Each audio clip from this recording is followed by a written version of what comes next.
The ballroom glittered with champagne and ambition, but Evelyn Cross only had eyes for one thing: the empty chair beside her daughter. Lily sat at the corner table, 7 years old and utterly alone, her small hands folded in her lap while the world buzzed around her in a language she couldn't hear. Then a stranger crossed the room, dropped to one knee, and signed something that made Lily's face explode with light. Evelyn's chest tightened. She'd spent millions building an empire, but watching her daughter laugh with a man she'd never met, she realized the brutal truth. She'd failed at the one thing that actually mattered. If you're watching from anywhere in the world, drop your city in the comments below. I want to see how far this story travels, and if it hits you where it hurts, smash that like button. You're going to want to see how this ends. The Cascade Hotel didn't do subtlety. Crystal chandeliers the size of compact cars, marble floors polished to a mirror shine, waiters gliding through crowds with trays of hors d'oeuvres that cost more per bite than most people spent on lunch. Evelyn Cross stood near the bar, champagne flute in hand, smiling at a venture capitalist whose name she'd forget by morning. She wore confidence like armor, a black dress that cost 4 figures, heels that added 3 inches to her already imposing height, diamond earrings that caught the light every time she tilted her head. "The quarterly projections are conservative," she was saying, her voice smooth and controlled. "We're positioned to dominate the AI infrastructure market within 18 months. The venture capitalist, a silver-haired man named Richard something or other, nodded appreciatively. "I have to say, Evelyn, what you've built with CrossTech is remarkable, especially for someone so young." She was 34. Not that young. But she smiled anyway because that's what you did at these things. "Thank you, Richard. I'd love to continue this conversation over lunch next week. My assistant will reach out." "I look forward to it." He moved on, and Evelyn allowed herself exactly 3 seconds to drop the smile before the next person approached. Being the only woman founder in a room full of tech titans meant you never got to relax. Every conversation was a test. Every interaction was being evaluated. Show weakness, and they'd circle like sharks. She scanned the ballroom, taking mental inventory. Investors she needed to impress. Competitors she needed to intimidate. Journalists who might write something useful. And then, in the corner by the dessert table, a small figure in a blue dress that Evelyn had picked out herself 3 days ago. Lily. Her daughter sat alone at a table set for 8, the other 7 chairs conspicuously empty.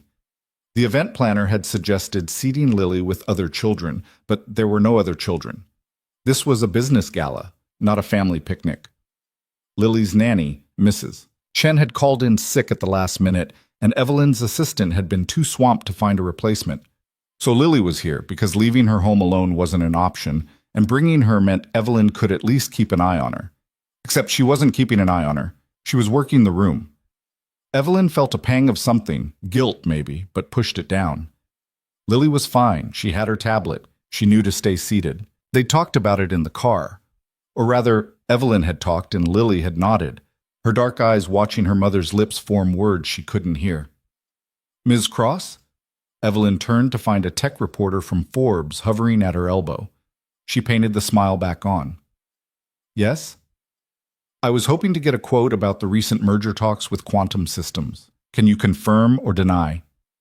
"I'm afraid I can't comment on rumors," Evelyn said smoothly. "But I will say that CrossTech is always exploring strategic partnerships that align with our vision." "So you're not denying it?" "I'm not confirming it either." She winked, which made him laugh, and then she excused herself because she'd spotted Marcus Webb, the CEO of a cybersecurity firm she'd been courting for months. The next hour passed in a blur of handshakes and power plays. Evelyn was good at this: the networking, the positioning, the careful dance of corporate politics. She'd built CrossTech from nothing, turning a garage startup into a company worth $500 million. She'd done it by being smarter, faster, and more ruthless than everyone else. No one handed you anything in this industry. You took it. By 9:30, her feet hurt and her face ached from smiling. She grabbed another champagne flute from a passing waiter and allowed herself a moment to breathe. The crowd had thinned slightly.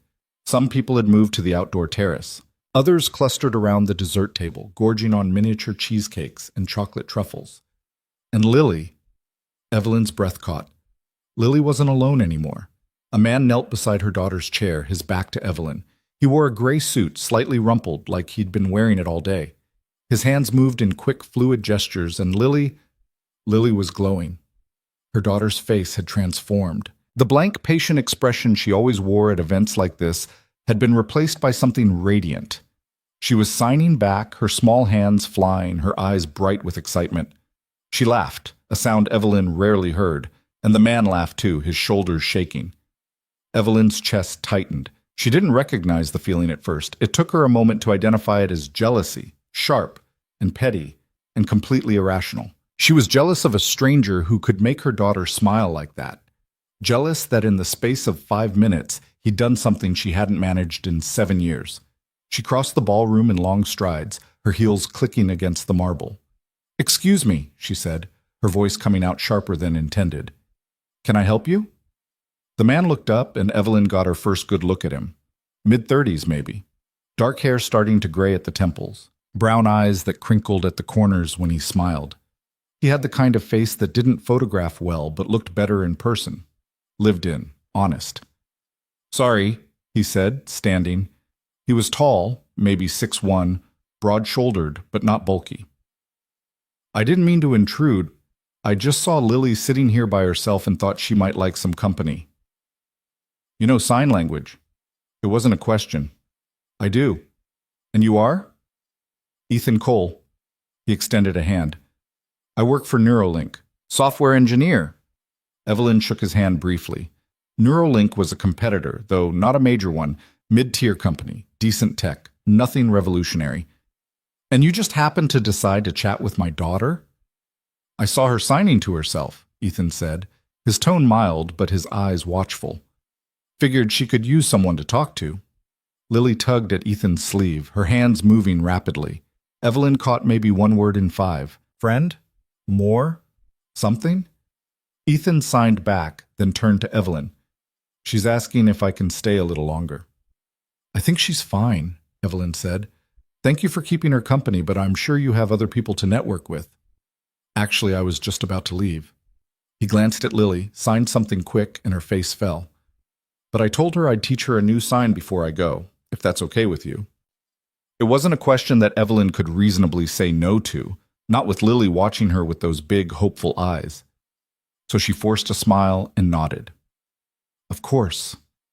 Ethan knelt again, and for the next 2 minutes, Evelyn stood there like an outsider at her own event while her daughter learned how to sign constellation. Lily's face lit up when she got it right, and Ethan gave her a high five that she returned with enthusiasm. "She's really smart," Ethan said, standing again. "You know that, right?" "Of course I know that," Evelyn said, bristling. "She's my daughter." "Right." He smiled, but it didn't reach his eyes. "Well, it was nice to meet you both. Take care, Lily." He signed something to Lily that made her giggle, then walked away, disappearing into the crowd. Evelyn stood there for a moment, feeling off balance. She looked down at Lily, who was already focused on her tablet again, the light from the screen reflecting in her glasses. "Ready to go home?" Evelyn signed, using the handful of signs she'd bothered to learn. "Home, car, now." Lily nodded without looking up. The drive home was silent, which was nothing new. Lily sat in the back seat, staring out the window at the city lights streaking past. Evelyn gripped the steering wheel tighter than necessary and tried not to replay the scene at the gala. She should have been celebrating. She'd landed 3 new investor meetings and gotten confirmation that the Forbes piece would run next month. Instead, she felt hollow. Their house sat on 2 acres in the hills, all glass and steel and architectural ambition. Evelyn had bought it 2 years ago, right after Crosstech's second funding round. It had a home gym, a wine cellar, a pool with an infinity edge. Lily's bedroom had an ensuite bathroom and a walk-in closet bigger than most studio apartments. "Go brush your teeth," Evelyn signed when they got inside. Brush. Teeth. Bed. Lily nodded and headed upstairs without argument. Evelyn poured herself a glass of wine and sat on the couch in the dark living room, staring at nothing. The house felt enormous and empty, which was absurd because she was used to the silence. She'd grown up in silence. Her parents had been the kind of people who believed children should be seen and not heard, and Evelyn had learned early how to make herself useful by staying out of the way. She'd never been lonely. She'd been focused, so why did tonight feel different? Her phone buzzed. A text from her assistant. Forbes wants to schedule the interview for Thursday.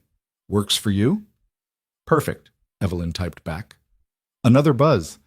This one from her VP of Engineering.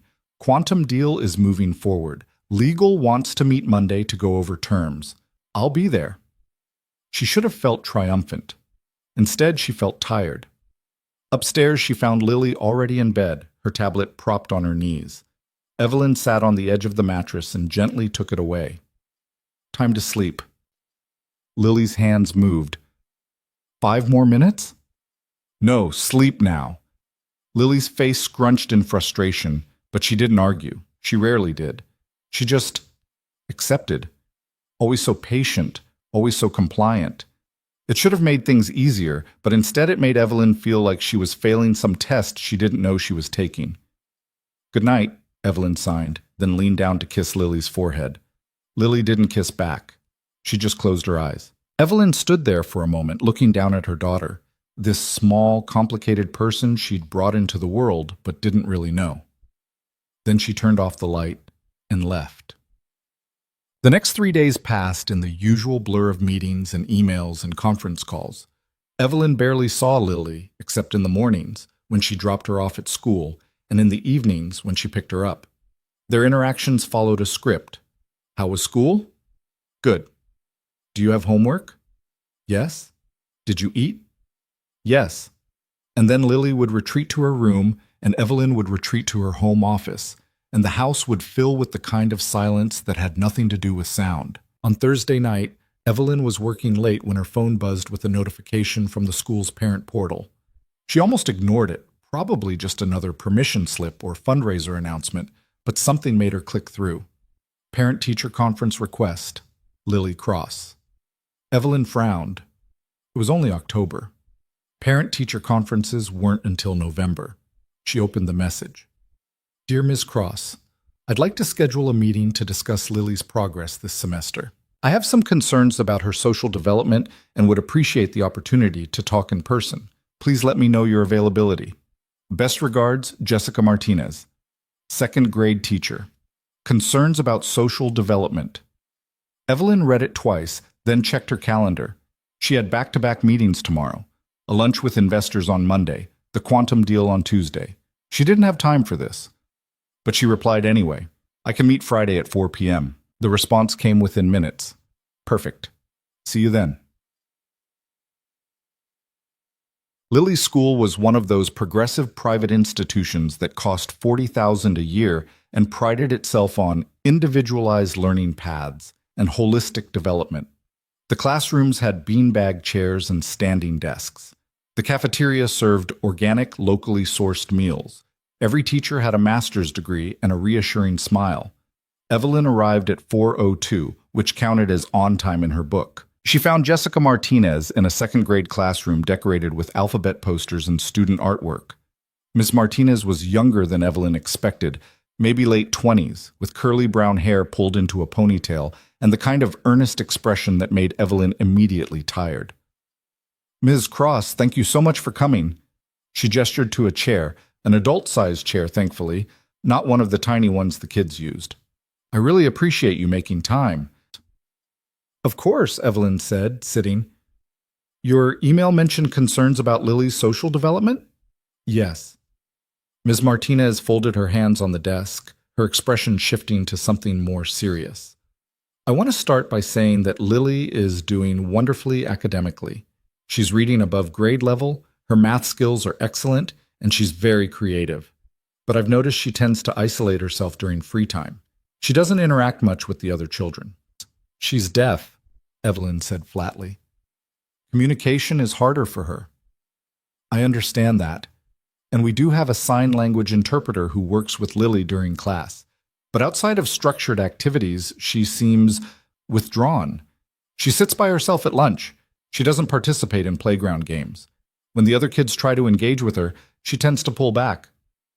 Evelyn felt defensive heat rising in her chest. What exactly are you suggesting? I'm not suggesting anything, Miss Martinez said quickly. I just think Lily might benefit from more opportunities to connect with peers. We have a social skills group that meets twice a week. Lily doesn't need a social skills group. She's 7. I know. But at this age, peer relationships are really important for development. And I've noticed that when she does communicate, she seems very guarded, like she's afraid of saying the wrong thing. She's not afraid, she's just introverted. Ms. Martinez hesitated. Ms. Cross, can I ask, how much time do you spend communicating with Lily at home? In sign language, I mean. The question hit like a slap. Evelyn stiffened. Enough. I'm not judging. I'm just trying to understand her situation, because when I asked Lily who she talks to most, she mentioned her interpreter here at school and someone named Ethan. Evelyn's stomach dropped. Ethan? She said he's a friend. Someone she emails with? She's emailing someone? You didn't know? Evelyn stood abruptly. Thank you for your time, Ms. Martinez. I'll handle this. Ms. Cross, wait. But Evelyn was already walking out. Mods. She drove home too fast, her mind racing. Lily was emailing someone, a stranger, a man Evelyn had met for all of 5 minutes at a gala. How was that even possible? Lily's tablet had parental controls. Evelyn had set them up herself, except she hadn't checked them in months. At home, she found Lily in her room, lying on her stomach on the bed with her tablet in front of her. Evelyn crossed the room in 3 strides and yanked the device away. Hey! Lily's hands flew. Give it back. Who's Ethan? Evelyn demanded, forgetting to sign. Lily's face went pale. Her hands moved hesitantly. Friend. Where did you meet him? The party. And you've been emailing him? Lily nodded, her eyes wide and frightened. Evelyn unlocked the tablet with shaking fingers and opened the email app. There were dozens of messages going back 3 days. She opened the most recent one. Hey Lily, how was school today? Did you finish that drawing of the solar system? I bet it looks awesome. My son Noah is working on a science project about Mars. Maybe you two could compare notes sometime. Ethan. And Lily's response? School was okay. I finished the drawing. Mrs. Martinez said it was good. I don't have friends to show it to. Do you think Noah would want to see it? Evelyn's chest tightened. She scrolled up, reading message after message. Ethan asking about Lily's day. Lily telling him about school, about books she was reading, about the frustration of not understanding what other kids were saying when they didn't face her. Ethan responding with patience and humor and the kind of attention that Evelyn should have been giving her daughter all along. In one message, Lily had written, My mom doesn't sign much. I think she's too busy. It's okay. I'm used to it. Evelyn's vision blurred. Why didn't you tell me? She signed, her hands jerky and unpracticed. You didn't ask, Lily signed back. I'm your mother. You should have told me. You're always working. That's not fair. It's true. The words hung in the air between them. Lily's face was set in an expression Evelyn had never seen before. Not anger exactly, but something close to it. Defiance. Hurt. You can't email strangers, Evelyn signed, her movements sharp. Dangerous. Not safe. He's not a stranger. He's nice. He listens. I listen. No, Lily signed, her small hands emphatic. You don't. And then she grabbed the tablet back, shoved past Evelyn, and locked herself in the bathroom. Evelyn stood in the empty bedroom, staring at the closed door. Her hands were trembling.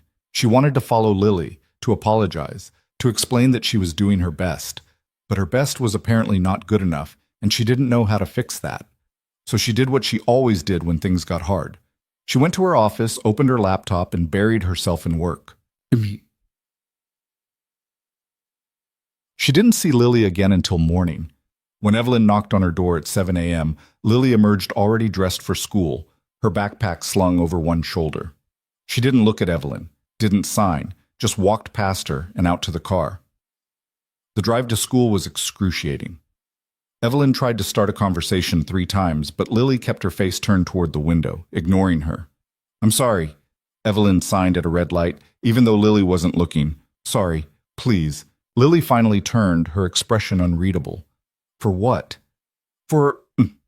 Evelyn's hands faltered, for not learning sign language, for not trying harder, for building a company instead of a relationship, for being exactly the kind of mother she'd sworn she'd never be. For what? Lily signed again, sharper this time. For not being better, Evelyn signed, the words clumsy and inadequate. Lily stared at her for a long moment. Then she turned back to the window. When they pulled up to the school, Lily got out without saying goodbye. Evelyn made it through exactly 2 hours of work before she broke. She was in a meeting with her leadership team, half listening to a presentation on Q4 projections, when her VP of marketing asked her a direct question, and she realized she had no idea what they'd been talking about. "Sorry," she said, rubbing her temples. "Can you repeat that?" Her VP exchanged a glance with the CFO. "Are you okay?" "Fine, just tired." But she wasn't fine. She was the opposite of fine. She was a mess. After the meeting, she locked herself in her office and did something she almost never did. She Googled how to learn sign language. The results were overwhelming. Online courses, local classes, YouTube tutorials, apps, books. Where did you even start? She clicked on a random YouTube video titled ASL Basics for Parents. A woman with a cheerful smile appeared on screen, demonstrating the sign for hello. Evelyn tried to copy it. Her fingers felt awkward and stiff. "Don't worry if it feels weird at first," the woman chirped. "You'll get the hang of it." Evelyn closed the laptop. This was ridiculous. She was the CEO of a $500 million company. She'd negotiated multi-million-dollar deals, managed teams of hundreds, navigated hostile takeovers. She could learn sign language. How hard could it be? Except every time she tried to practice, she felt like an idiot. The signs didn't stick. Her hands wouldn't cooperate. And even when she managed to string together a sentence, it felt mechanical, like she was performing rather than communicating. By the time she picked Lily up from school, she'd made exactly 0 progress. Lily got in the car without a word, her face a mask of polite indifference. Evelyn's heart sank.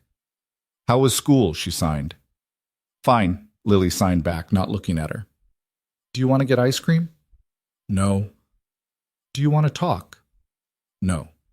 They drove home in silence. Yeah. That night, after Lily had gone to bed, Evelyn sat in her office with a glass of wine and Lily's tablet in front of her. She'd promised herself she wouldn't read any more of the emails. It felt like an invasion of privacy. But she couldn't help it. She opened the message thread and scrolled to the beginning. The first email was from Ethan, sent the day after the gala. "Hi, Lily. It was really great to meet you last night. I had a lot of fun talking with you. If you ever want to chat, my email is ethan.cole.007@gmail.com.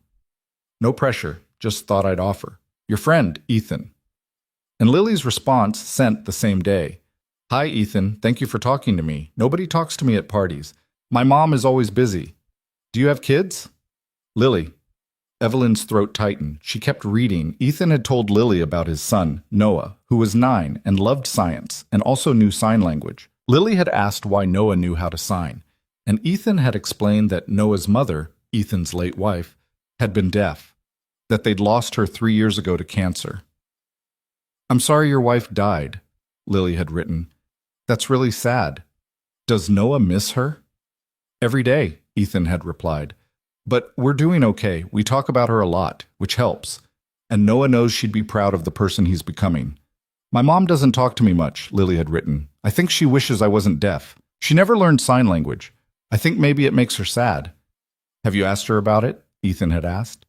"No, she's too busy." Evelyn set the tablet down and covered her face with her hands. She'd failed.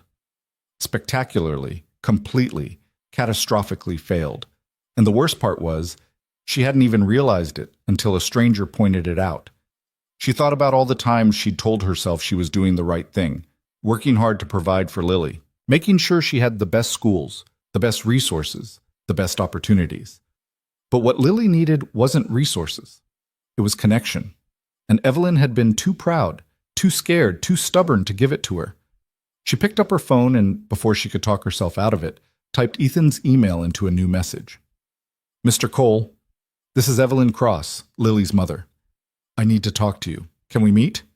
She hit send before she could second-guess herself. The reply came 10 minutes later. "Sure. When and where?" Evelyn stared at the message for a long time before typing back. "Tomorrow. 10 a.m. There's a coffee shop on 5th Street called The Grind. Do you know it? I'll be there." Evelyn set the phone down and exhaled slowly. She had no idea what she was going to say to him, no idea how to fix any of this, but for the first time in a long time, she was willing to try. The Grind was the kind of coffee shop that tried too hard to be quirky. Exposed brick walls covered with local art that nobody wanted to buy, mismatched furniture that looked salvaged from estate sales, a chalkboard menu written in unnecessarily elaborate cursive. Evelyn arrived 15 minutes early because she always arrived early. But Ethan was already there, sitting at a corner table with 2 cups of coffee in front of him. He stood when he saw her, a gesture that felt old-fashioned and oddly disarming. "Miss Cross, Evelyn is fine." She sat across from him, eyeing the coffee cups. "You didn't know what I drink." "I took a guess. Black, no sugar. You seem like the type." He wasn't wrong, which annoyed her. She took a sip. It was good coffee, better than the swill they served at her office. "Thank you for meeting me." "Of course." He settled back in his chair, watching her with an expression that was polite but guarded. He knew why she was here. "I assume this is about the emails." "You've been talking to my daughter for almost a week." "She reached out to me first," Ethan said. "I gave her my email at the Gala, but I didn't push it. I figured if she wanted to talk, she would." "She's 7. I'm aware." "So you understand why this is inappropriate?" Ethan's jaw tightened, but his voice stayed calm. "I understand why you might see it that way. But I wasn't trying to be inappropriate. I was trying to be kind." "By going behind my back?" "I didn't go behind your back. Lily emailed me. I responded. I never suggested keeping it secret from you." Evelyn set her cup down harder than necessary. "You don't get to decide what's appropriate for my daughter. You're a stranger. And yet I'm the one she's talking to." The words were soft but landed like a punch. Ethan leaned forward, his expression shifting from polite to direct. "Look, I'm not trying to overstep, but Lily needed someone to listen to her and you weren't doing it. So yeah, I stepped in. You don't know anything about my relationship with my daughter. I know what she tells me, and what she tells me is that you don't sign, that you're always working, that she spends most of her time alone." Evelyn's hands clenched under the table. "I provide everything she needs, except the one thing that actually matters, which is you." Ethan sat back, his expression softening slightly. "She doesn't need a bigger house or a better school or more stuff. She needs a mother who can talk to her. Actually talk, not just issue instructions." The silence stretched between them, thick and uncomfortable. Evelyn wanted to argue, to defend herself, to list all the ways she'd sacrificed for Lily. But the words stuck in her throat because somewhere, deep down, she knew he was right. "I'm trying," she said finally, hating how small her voice sounded. "I've been trying." "Have you?" Ethan's tone wasn't cruel, just honest. "Because from where I'm sitting, it looks like you've been avoiding it.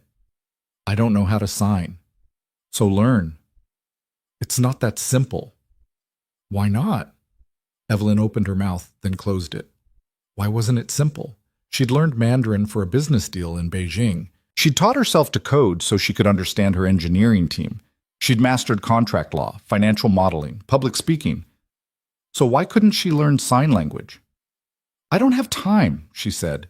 And even as she said it, she knew how pathetic it sounded. Ethan didn't call her on it. He just watched her, waiting.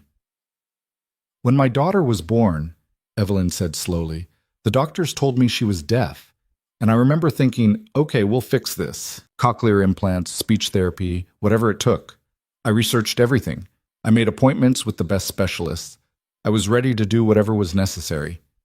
But you couldn't fix it." "No, I mean, we tried implants, but they didn't work well for her. The doctors said her hearing loss was too profound. So then it was all about speech therapy and lip reading and making sure she could function in a hearing world." Evelyn paused, staring into her coffee. "I convinced myself that if I just worked hard enough, made enough money, I could give her every advantage. The best schools, the best resources. I could make her life easier. But you never learned to sign." "No." "Why?" Evelyn's throat tightened. "Because if I learned to sign, I'd be admitting that she was different, that she wasn't going to be the daughter I'd imagined, and I wasn't ready to admit that." The confession hung in the air between them.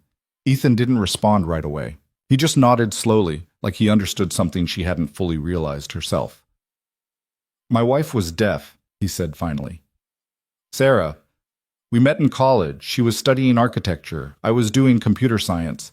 We had a class together, and I spent the whole semester trying to work up the courage to talk to her. Did you know sign language then? No, I learned because of her. Took a class, practiced every day, made a complete fool of myself trying to flirt in ASL. He smiled at the memory. But it was worth it. We got married right after graduation. Had Noah 2 years later. And she taught him to sign. From day one. She was adamant about it. Said she wanted him to grow up bilingual, able to move between both worlds. And he did. By the time he was 3, he was fluent. Ethan's expression darkened. When Sarah got sick, we tried everything. Chemo, radiation, experimental treatments. Nothing worked. She died when Noah was 6. I'm sorry. Me too. He took a sip of his coffee. But before she died, she made me promise something. She made me promise that I wouldn't let Noah forget her language, that I'd keep signing with him, keep that connection alive. And have you? Every day. Even when it hurts. Even when it reminds me of what I lost. He met Evelyn's eyes. Because losing her was devastating, but losing the ability to communicate with my son would be even worse. Evelyn felt something crack inside her chest. Lily asked me once why I didn't learn to sign. She was 5. We were in the car, and she wrote it on a piece of paper because she didn't know enough letters yet to type it out. Why don't you talk like me? I told her I was too busy, that I'd learn someday. But you didn't. No, because every time I thought about it, I felt this panic. Like if I learned, I'd be giving up on the idea that she could be normal, that we could be a normal family. There's no such thing as normal, Ethan said quietly. There's just what is. And what is that you have a daughter who loves you and wants to talk to you. But you have to meet her where she is, not where you wish she was. Evelyn's vision blurred. She blinked hard, refusing to cry in front of a stranger in a coffee shop. I don't know if I can. Yes, you can. You're just scared. Of what? Of failing. Of trying and still not being good enough. Ethan leaned forward again, his voice gentle but firm. But here's the thing, Evelyn. You're already failing, so you might as well fail while trying. The words should have stung, but instead they felt like relief, like someone had finally said out loud what she'd been too afraid to admit. How do I start? She asked. You start by showing up. You take a class. You practice. You make mistakes. You let Lily teach you, and you keep going, even when it's hard. That's it? That's it. He smiled slightly. Well, that, and you stop emailing me to check if you're doing it right. Lily's your daughter, not mine. Despite everything, Evelyn almost laughed. I haven't been emailing you. Yet. He pulled out his phone and slid it across the table. There was a contact screen open with his number. But when you do, here's my number. For emergencies. Or if you need advice. Or if you just want to tell me I was right. Evelyn saved the number, then slid the phone back. I'm not going to tell you you were right. We'll see. They sat in silence for a moment, the noise of the coffee shop filling the space between them. Someone's espresso machine hissed. A barista called out an order. Outside, rain had started to fall, streaking the windows. Can I ask you something? Evelyn said. Sure. Why did you email Lily back? You didn't know me. You had no obligation to get involved. Ethan considered the question. Because when I saw her at that gala, sitting alone while everyone around her talked and laughed and completely ignored her, I saw my wife. Sarah used to say that being deaf wasn't the hard part. The hard part was being invisible, being in a room full of people and having no one see you. He paused. Lily looked invisible that night, and I couldn't just walk away from that. Evelyn's throat ached. Thank you for seeing her. Don't thank me. Just do better. She nodded, knowing she deserved that, knowing she had no right to feel defensive. I will. Good. Ethan stood, pulling on his jacket. I should get going. I'm picking Noah up from school. Wait. Evelyn stood too. Could you help me? Not with Lily, just with learning. I know there are classes, but having someone who actually knows what they're doing. Ethan hesitated, and for a moment she thought he'd say no. Then he nodded. I'll think about it. But first, you need to prove you're serious. Take a class. Practice on your own. Show me you're committed, and then we'll talk. Okay. And Evelyn? He paused at the door. Stop punishing yourself for not being perfect. Lily doesn't need perfect, she just needs present. Then he was gone, leaving Evelyn alone with her coffee and the weight of everything she needed to fix. She pulled out her phone and searched for sign language classes. There was one that met Tuesday and Thursday evenings at the community center, 6 blocks from her office. Beginner ASL. She signed up before she could change her mind, paying the registration fee with shaking hands. Then she texted her assistant, "Clear my calendar Tuesday and Thursday evenings for the next 3 months. Personal commitment, non-negotiable." The response came immediately. Done. Evelyn sat back down and stared at her phone. She felt terrified and exhausted, and something else she couldn't quite name. Hope, maybe, or at least the possibility of it. When she got home, Lily was in the living room with her homework spread across the coffee table. She looked up when Evelyn walked in, her expression wary. Evelyn sat down next to her, close, but not crowding. She pulled up a video on her phone, one of the ASL tutorials she'd bookmarked. Then she looked at Lily and signed, slowly and clumsily. "I'm sorry. I want to learn. Will you help me?" Lily's eyes went wide. She stared at Evelyn like she wasn't sure she'd seen correctly. Then her hands moved, tentative. "Really? Really?" Evelyn signed back. Lily's face crumpled, and for a horrible moment Evelyn thought she'd done something wrong. But then Lily threw her arms around her, burying her face in Evelyn's shoulder, and Evelyn realized she was crying because she was happy. Evelyn held her daughter and felt something inside her chest unclench. It wasn't forgiveness, not yet. It wasn't even close to fixing things. But it was a start. That night, after Lily had gone to bed, Evelyn sat at her kitchen table with a notebook and watched ASL tutorials until her eyes burned. She practiced the alphabet until her fingers ached. She learned the signs for "I love you" and "I'm sorry" and "thank you" and repeated them over and over until they felt less like a performance and more like a language. It was past midnight when she finally closed the laptop, her brain full of hand shapes she'd probably forget by morning. But she felt something she hadn't felt in years. She felt like a mother. The next morning, Lily came downstairs for breakfast and found a note on the kitchen table. It was written in English, but at the bottom, Evelyn had drawn 3 symbols, the ASL signs for I, love, and you. Lily picked up the note and stared at it for a long moment. Then she folded it carefully and put it in her backpack. At school, when her teacher asked if everything was okay at home, Lily signed, "My mom is learning to talk to me." Miss Martinez smiled. "That's wonderful, Lily." Lily nodded, her face serious. "I think she's scared, but she's trying." Sometimes trying is the bravest thing we can do. Lily thought about that, then signed, "I think my mom is brave. She just doesn't know it yet." That afternoon, Evelyn picked Lily up from school and they drove to the library. Evelyn had called ahead to make sure they had children's books about sign language, and the librarian had pulled a whole stack. They sat at a table in the kids section, surrounded by picture books about deaf characters and families and schools, and Evelyn read while Lily signed along. They weren't perfect at it. Evelyn stumbled over words, and Lily had to correct her hand shapes more than once. But they were talking, actually talking.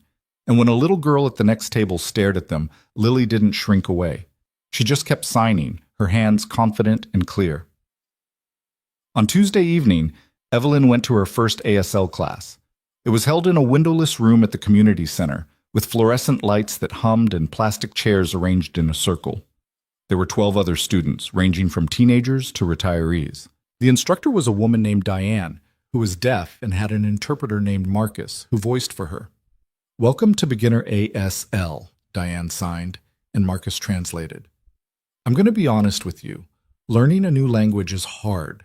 Learning sign language is harder because you're not just learning words, you're learning to think differently, to communicate with your whole body, not just your voice. Some of you will find this easy. Most of you won't, and that's okay." Evelyn felt a flutter of anxiety. She was used to being good at things, or at least competent. The idea of struggling in front of strangers made her want to leave. But then Diane signed, "Why are you here? What made you decide to learn ASL?" The students went around the circle.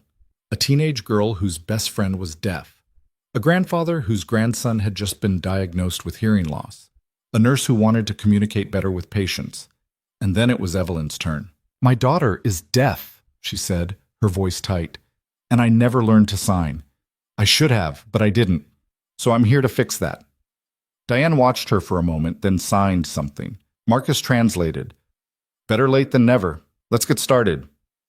For the next 2 hours, Evelyn learned the ASL alphabet, basic greetings, and simple phrases. Her hands felt clumsy, and her brain kept trying to translate word for word, which Diane gently corrected. But by the end of class, she could introduce herself, ask someone's name, and say "nice to meet you" without looking at her notes. It wasn't much, but it was progress. When she got home, Lily was already asleep. Evelyn stood in her doorway, watching her daughter's chest rise and fall. She thought about all the nights she'd done this exact thing, stood in this exact spot, and felt like she was looking at a stranger. But tonight felt different. Tonight, she felt like she was looking at someone she was finally starting to know. She tiptoed in and kissed Lily's forehead. "I'm trying," she whispered, even though Lily couldn't hear her. "I promise I'm trying." The next day, Evelyn was in a meeting with her leadership team when her phone buzzed. She glanced at it, expecting her assistant, but the text was from an unknown number. "This is Ethan. Heard you took a class last night. How'd it go?" Evelyn blinked. She hadn't given him her number, which meant he must have asked Lily. Or maybe he'd just looked up Crosstech's main line and asked for her. Either way, the fact that he was checking in made something warm settle in her chest. She texted back, "Hard, but I'm not quitting. Good, keep going. It gets easier." Then, a moment later, "Lily told Noah you're learning. He wants to know if you need a study buddy. Fair warning, he's 9 and will absolutely correct your grammar." Despite herself, Evelyn smiled. "Tell him I'll think about it." "Will do." She set her phone down and tried to refocus on the meeting, but her CFO was giving her a strange look. "Everything okay?" "Fine," Evelyn said. "Just a personal matter." "You're smiling." "Am I?" "Yeah, it's kind of freaking me out." Evelyn laughed, and the whole team stared at her like she'd grown a second head. She couldn't remember the last time she'd laughed at work. Couldn't remember the last time she'd felt this light. That evening, she practiced signing while making dinner. Lily sat at the kitchen island, watching her with a mix of amusement and exasperation as Evelyn tried to sign "I'm making pasta" and accidentally signed "I'm making a hat." "No, Mom," Lily signed, demonstrating the correct motion. "Like this." Evelyn copied her, getting it wrong twice more before finally getting it right. "I'm terrible at this." "You're not terrible. You're new." Lily paused, then signed, "It's okay to be bad at something." "I don't like being bad at things." "I know, but you're trying. That's what matters." Evelyn felt her throat tighten. "When did you get so wise?" "I'm 7. I've been wise for years. You just didn't notice." Evelyn laughed, a sound that came out more like a sob. "You're right. I didn't notice a lot of things." Lily hopped off the stool and hugged her, and Evelyn held on tight, wondering how she'd gone 7 years without realizing what she'd been missing. Over the next 2 weeks, Evelyn threw herself into learning ASL with the same intensity she'd once reserved for board meetings and product launches. She watched tutorials during her commute. She practiced fingerspelling in the elevator. She video called Diane outside of class to ask questions. She even downloaded an app that turned her text messages into sign language animations. Lily became her unofficial tutor, patiently correcting her mistakes and teaching her slang that Diane's class didn't cover. They had whole conversations now, short and halting, but real. Evelyn learned to ask about Lily's day and actually understand the answer. Lily learned that her mother was trying, really trying, and that mattered more than being perfect. But it wasn't easy. There were nights when Evelyn wanted to quit, when her brain felt too full and her hands hurt, and she couldn't remember if the sign she'd just done meant confused or chicken. There were moments when she caught herself slipping back into old habits, issuing instructions instead of asking questions, defaulting to English instead of signing.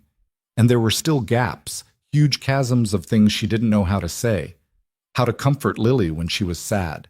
How to celebrate when she was proud. How to explain the complicated, messy love she felt, but had never known how to express. 2 weeks after that first coffee shop meeting, Evelyn texted Ethan, "I'm ready. If your offer still stands, I could use some help. His response came within minutes. Saturday afternoon, Riverside Park. Bring Lily. Why Lily? Because this isn't just about you learning, it's about you two connecting, and she's a better teacher than I'll ever be.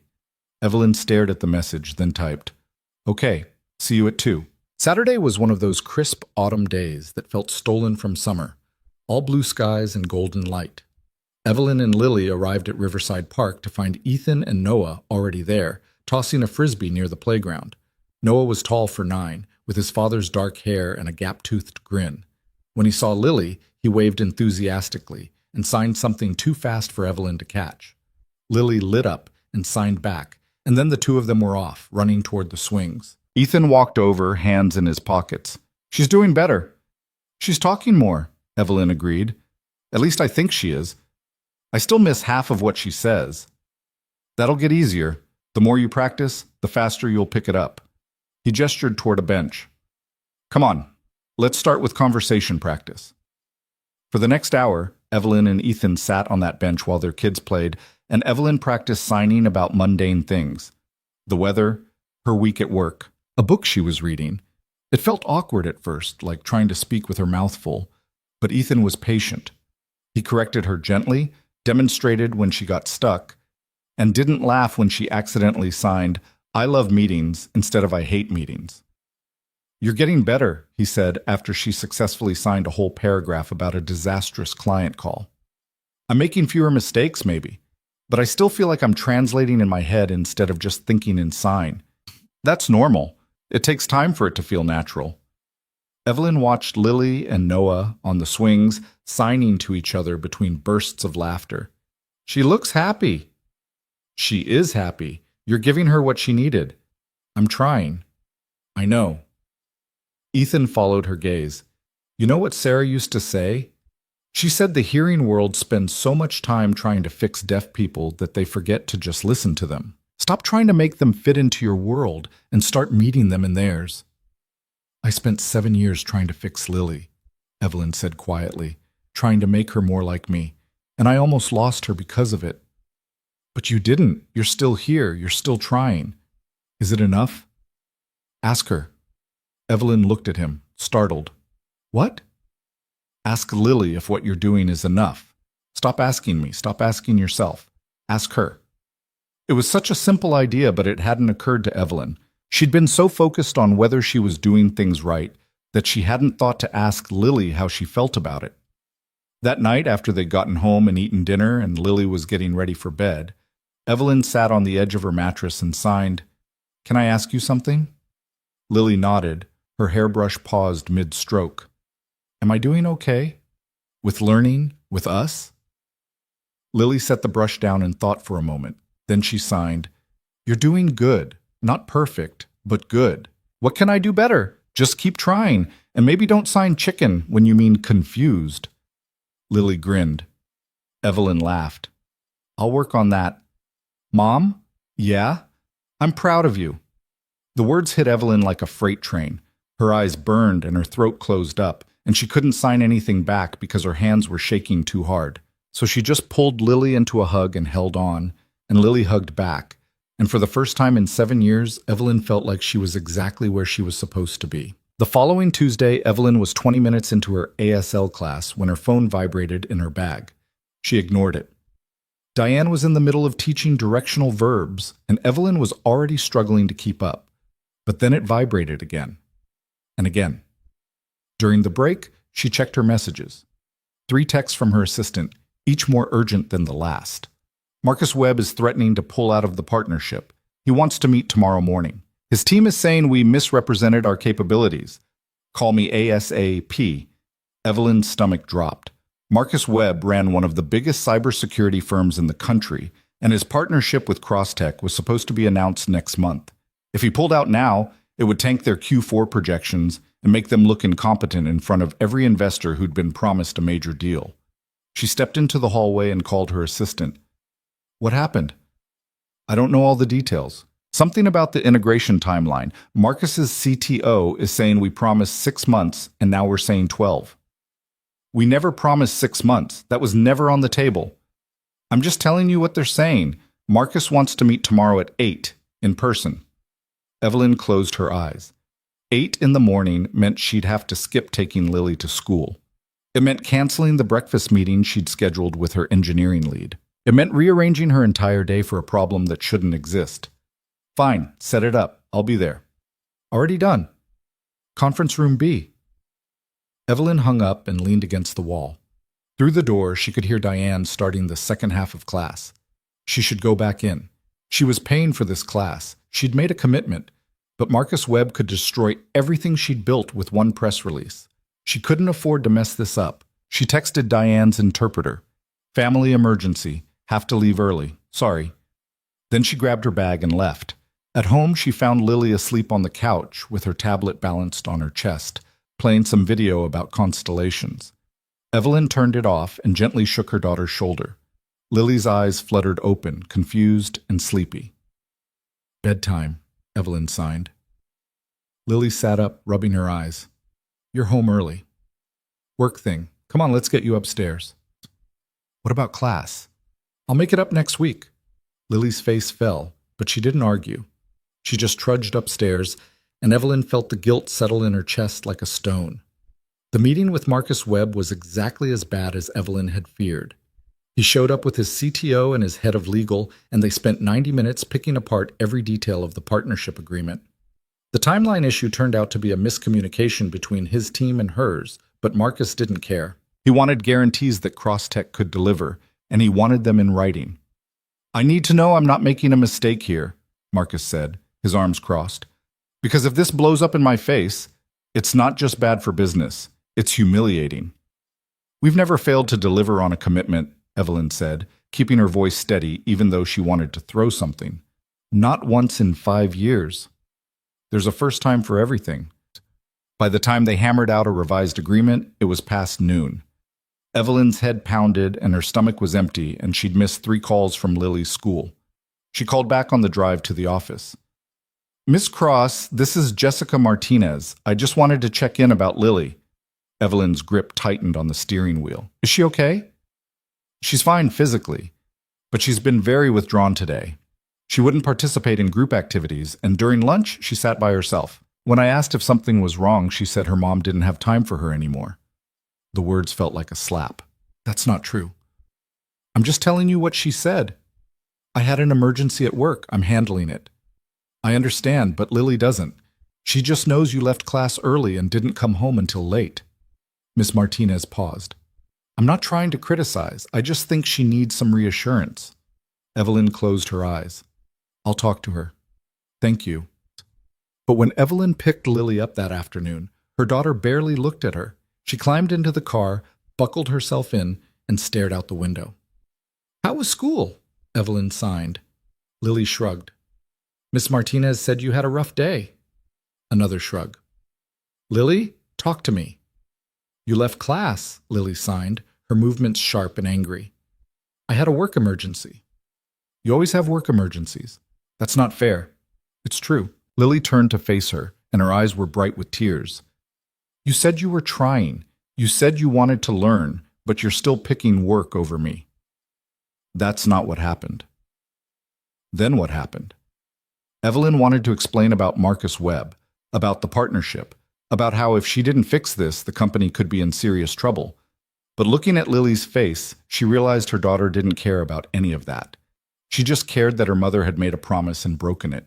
You're right, Evelyn signed slowly. I messed up. I'm sorry. Lily wiped her eyes. Are you going to keep messing up? Probably. I'm not perfect. I don't need you to be perfect. I just need you to show up. The drive home was silent, but it was a different kind of silence than before. Not comfortable exactly, but not hostile either, just sad. That night, Evelyn worked from home instead of going to the office. She sat at the kitchen table with her laptop while Lily did homework at the other end, and every 20 minutes or so, one of them would look up and sign something, small things. Want a snack?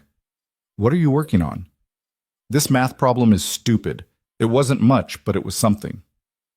At 8 o'clock, Evelyn's phone rang. Ethan's name flashed on the screen. She answered, stepping into the hallway. Hey, everything okay? Diane told me you left class early last night. His tone was neutral, but she could hear the question underneath. Work emergency. It couldn't wait. There's always going to be a work emergency, Evelyn. I know that. Do you? Because from where I'm standing, it looks like you're falling back into old patterns. Evelyn's jaw tightened. You don't know what you're talking about. Don't I? You made a commitment to that class, to Lily. And the first time something else came up, you bailed. I didn't bail. I had a legitimate crisis. And next week there will be another crisis. And the week after that. There's always going to be something more urgent than learning to talk to your daughter. He paused. The question is, are you going to let that be your excuse? I'm not making excuses. Then prove it. Show up next week, and the week after, and the week after that, even when it's hard, even when there's a fire to put out at work. Show up anyway. Evelyn wanted to argue, to defend herself, to hang up on him for being self-righteous and judgmental. But she couldn't, because he was right. I'll be there, she said quietly. Good. Ethan? Yeah? Why do you care so much? You barely know us. There was a long silence, then, because I know what it's like to lose someone, and I know what it's like to have regrets, and I don't want you to have the same ones I do. What do you mean? Sarah was sick for 2 years before she died, and for the first year, I kept telling myself she'd get better, that we had time. So I worked late, took on extra projects, convinced myself I was doing it for her, to save money for treatments. But really, I was just avoiding the reality that I was losing her. His voice cracked slightly. By the time I stopped working and started being present, we only had 6 months left, and I'll never forgive myself for wasting that year. Evelyn's throat tightened. I'm sorry. Don't be sorry. Just don't make the same mistake. After he hung up, Evelyn stood in the hallway for a long time, staring at nothing. Then she went back to the kitchen and closed her laptop. I'm done working for the night, she signed to Lily. Want to watch a movie? Lily looked suspicious. Really? Really? They ended up on the couch with a bowl of popcorn between them, watching some animated movie about a girl who could talk to animals. Evelyn didn't follow most of the plot because she was too busy practicing her fingerspelling on every sign that popped up on screen, but Lily seemed happy, and that was enough. The next Saturday, they met Ethan and Noah at the library.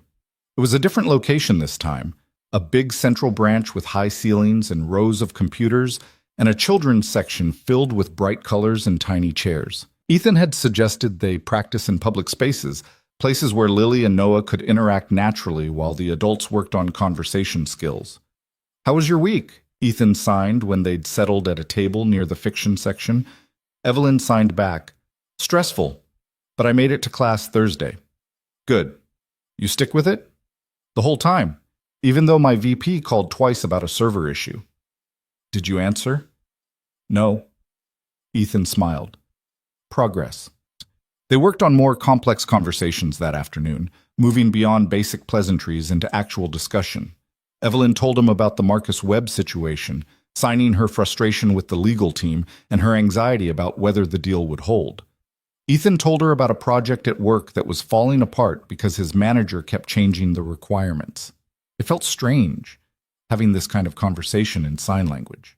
Strange, but good, like she was learning to think differently, to express herself in a way that wasn't just about words, but about movement and space and expression.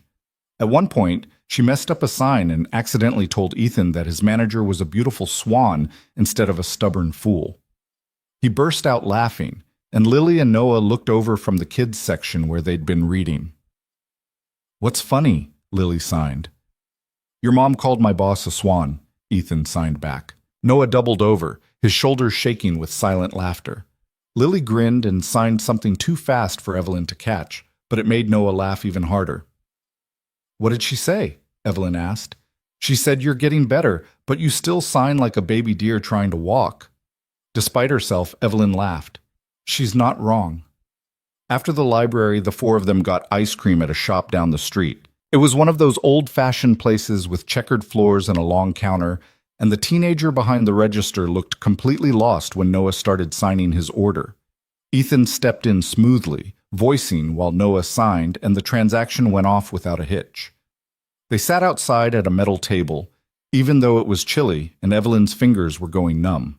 Noah and Lily were having an animated conversation about their favorite ice cream flavors, their hands flying so fast that Evelyn could only catch about half of it. "They're good together," Ethan said, watching them. "Yeah, Lily needs friends like him. Noah needs friends like her too. Most of his classmates know some sign, but they don't really use it unless they have to. With Lily, he can just be himself." Evelyn took a bite of her ice cream, thinking, "Can I ask you something personal?" "Sure." "How did you do it? After Sarah died, how did you keep going?" Ethan was quiet for a moment, his expression distant. "Honestly, I didn't at first. For about 6 months, I was a mess, barely functioning. My sister moved in to help with Noah because I couldn't get out of bed most days." He paused. "But then one morning, Noah came into my room and signed, 'Dad, I miss Mom, but I still need you.' And I realized I had a choice. I could keep drowning, or I could figure out how to swim." "So you figured out how to swim?" "Sort of. I went to therapy, started exercising again, got back to work, and most importantly, I started really showing up for Noah. Not just physically, but emotionally." He looked at her. "The thing is, grief doesn't go away. You don't get over it. You just learn to carry it differently." "That sounds exhausting." "It is, but it's also worth it." He gestured to Noah, who was now teaching Lily some complicated hand game. "Because look at him. He's happy. He's healthy. He knows he's loved. And yeah, he misses his mom every single day, but he's okay." Evelyn watched Lily laugh at something Noah signed, her whole face lit up with joy. "I want that for Lily. I want her to feel loved." "Then keep showing up. That's all you have to do." It sounded so simple, but simple didn't mean easy. Over the next few weeks, Evelyn fell into a new rhythm. Work was still demanding, still all-consuming at times, but she forced herself to set boundaries. No work after 7 on weeknights. No emails during meals. And Tuesday and Thursday evenings were sacred, reserved for ASL class, no matter what crisis emerged at the office. Her team noticed the change. Her assistant started scheduling meetings around her class times without being asked. Her VP of engineering stopped texting her after hours. And when the board asked for an emergency meeting on a Thursday night, Evelyn said no for the first time in her career. "Is everything okay?" one of the board members asked, sounding genuinely concerned. "Everything's fine. I just have a prior commitment." "Can't you reschedule?" "No." There was a pause, then, "All right, we'll move it to Friday morning." Evelyn hung up and felt a surge of something she hadn't felt in years. Pride. Not in closing a deal or landing a client, but in choosing her daughter over her job. At home, things were changing too. Slowly, imperfectly, but unmistakably. Lily started coming to her with questions instead of retreating to her room. They had actual conversations at dinner, not just the scripted exchanges that used to pass for communication. And one night, Lily asked if they could cook together, and Evelyn said yes, even though she had a deck to review and emails piling up. They made spaghetti, which turned into a disaster because Evelyn forgot to salt the water and Lily added too much garlic.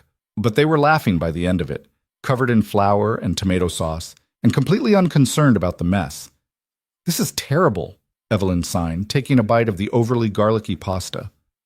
"I know," Lily signed back, grinning, "but we made it together." "That's true. Can we do this again?" "Definitely, maybe with a recipe next time." Lily laughed, and Evelyn felt something settle in her chest. Not happiness, exactly, but something close. Contentment, maybe. Or at least the beginning of it. But not everything was smooth. There were still hard days, days when Evelyn's old instincts kicked in and she prioritized work over everything else. Days when she snapped at Lily for interrupting a call, or forgot to sign and just spoke English, or got frustrated when she couldn't remember a sign she'd learned 3 times already. And there were days when Lily pulled back, when the progress they'd made seemed to evaporate, and her daughter retreated into that quiet, patient shell she'd lived in for so long. One night in early November, Evelyn came home to find Lily crying in her room. Not loud, dramatic sobs, but quiet tears that she was clearly trying to hide. "What's wrong?" Evelyn signed, sitting on the bed. Lily shook her head. "Nothing." "Lily, I don't want to talk about it. Please." Lily wiped her eyes and signed, her movements jerky with emotion. "There was a presentation at school today. Everyone had to talk about their family. and I didn't know what to say. What do you mean? Emma talked about her mom and dad going camping.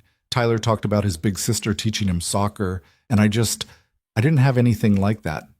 So I said my mom works a lot and I have a nanny. Evelyn's heart cracked. Lily, it's true. You do work a lot. And Mrs. Chen is nice, but she's not my mom. I'm here now, I'm trying. I know, but you weren't before, and I'm scared you're going to stop trying again. Evelyn pulled Lily into her arms, holding her tight. I'm not going to stop, I promise. You promise? I promise. Lily cried harder, her small body shaking, and Evelyn just held her and let her cry. Because sometimes promises weren't enough. Sometimes you had to prove them. The next day, Evelyn did something she'd never done before. She took a personal day. Not a sick day. Not a work-from-home day. An actual day off, where she turned off her laptop and silenced her phone and spent the entire day with Lily. They went to the aquarium, which Lily had been asking to visit for months.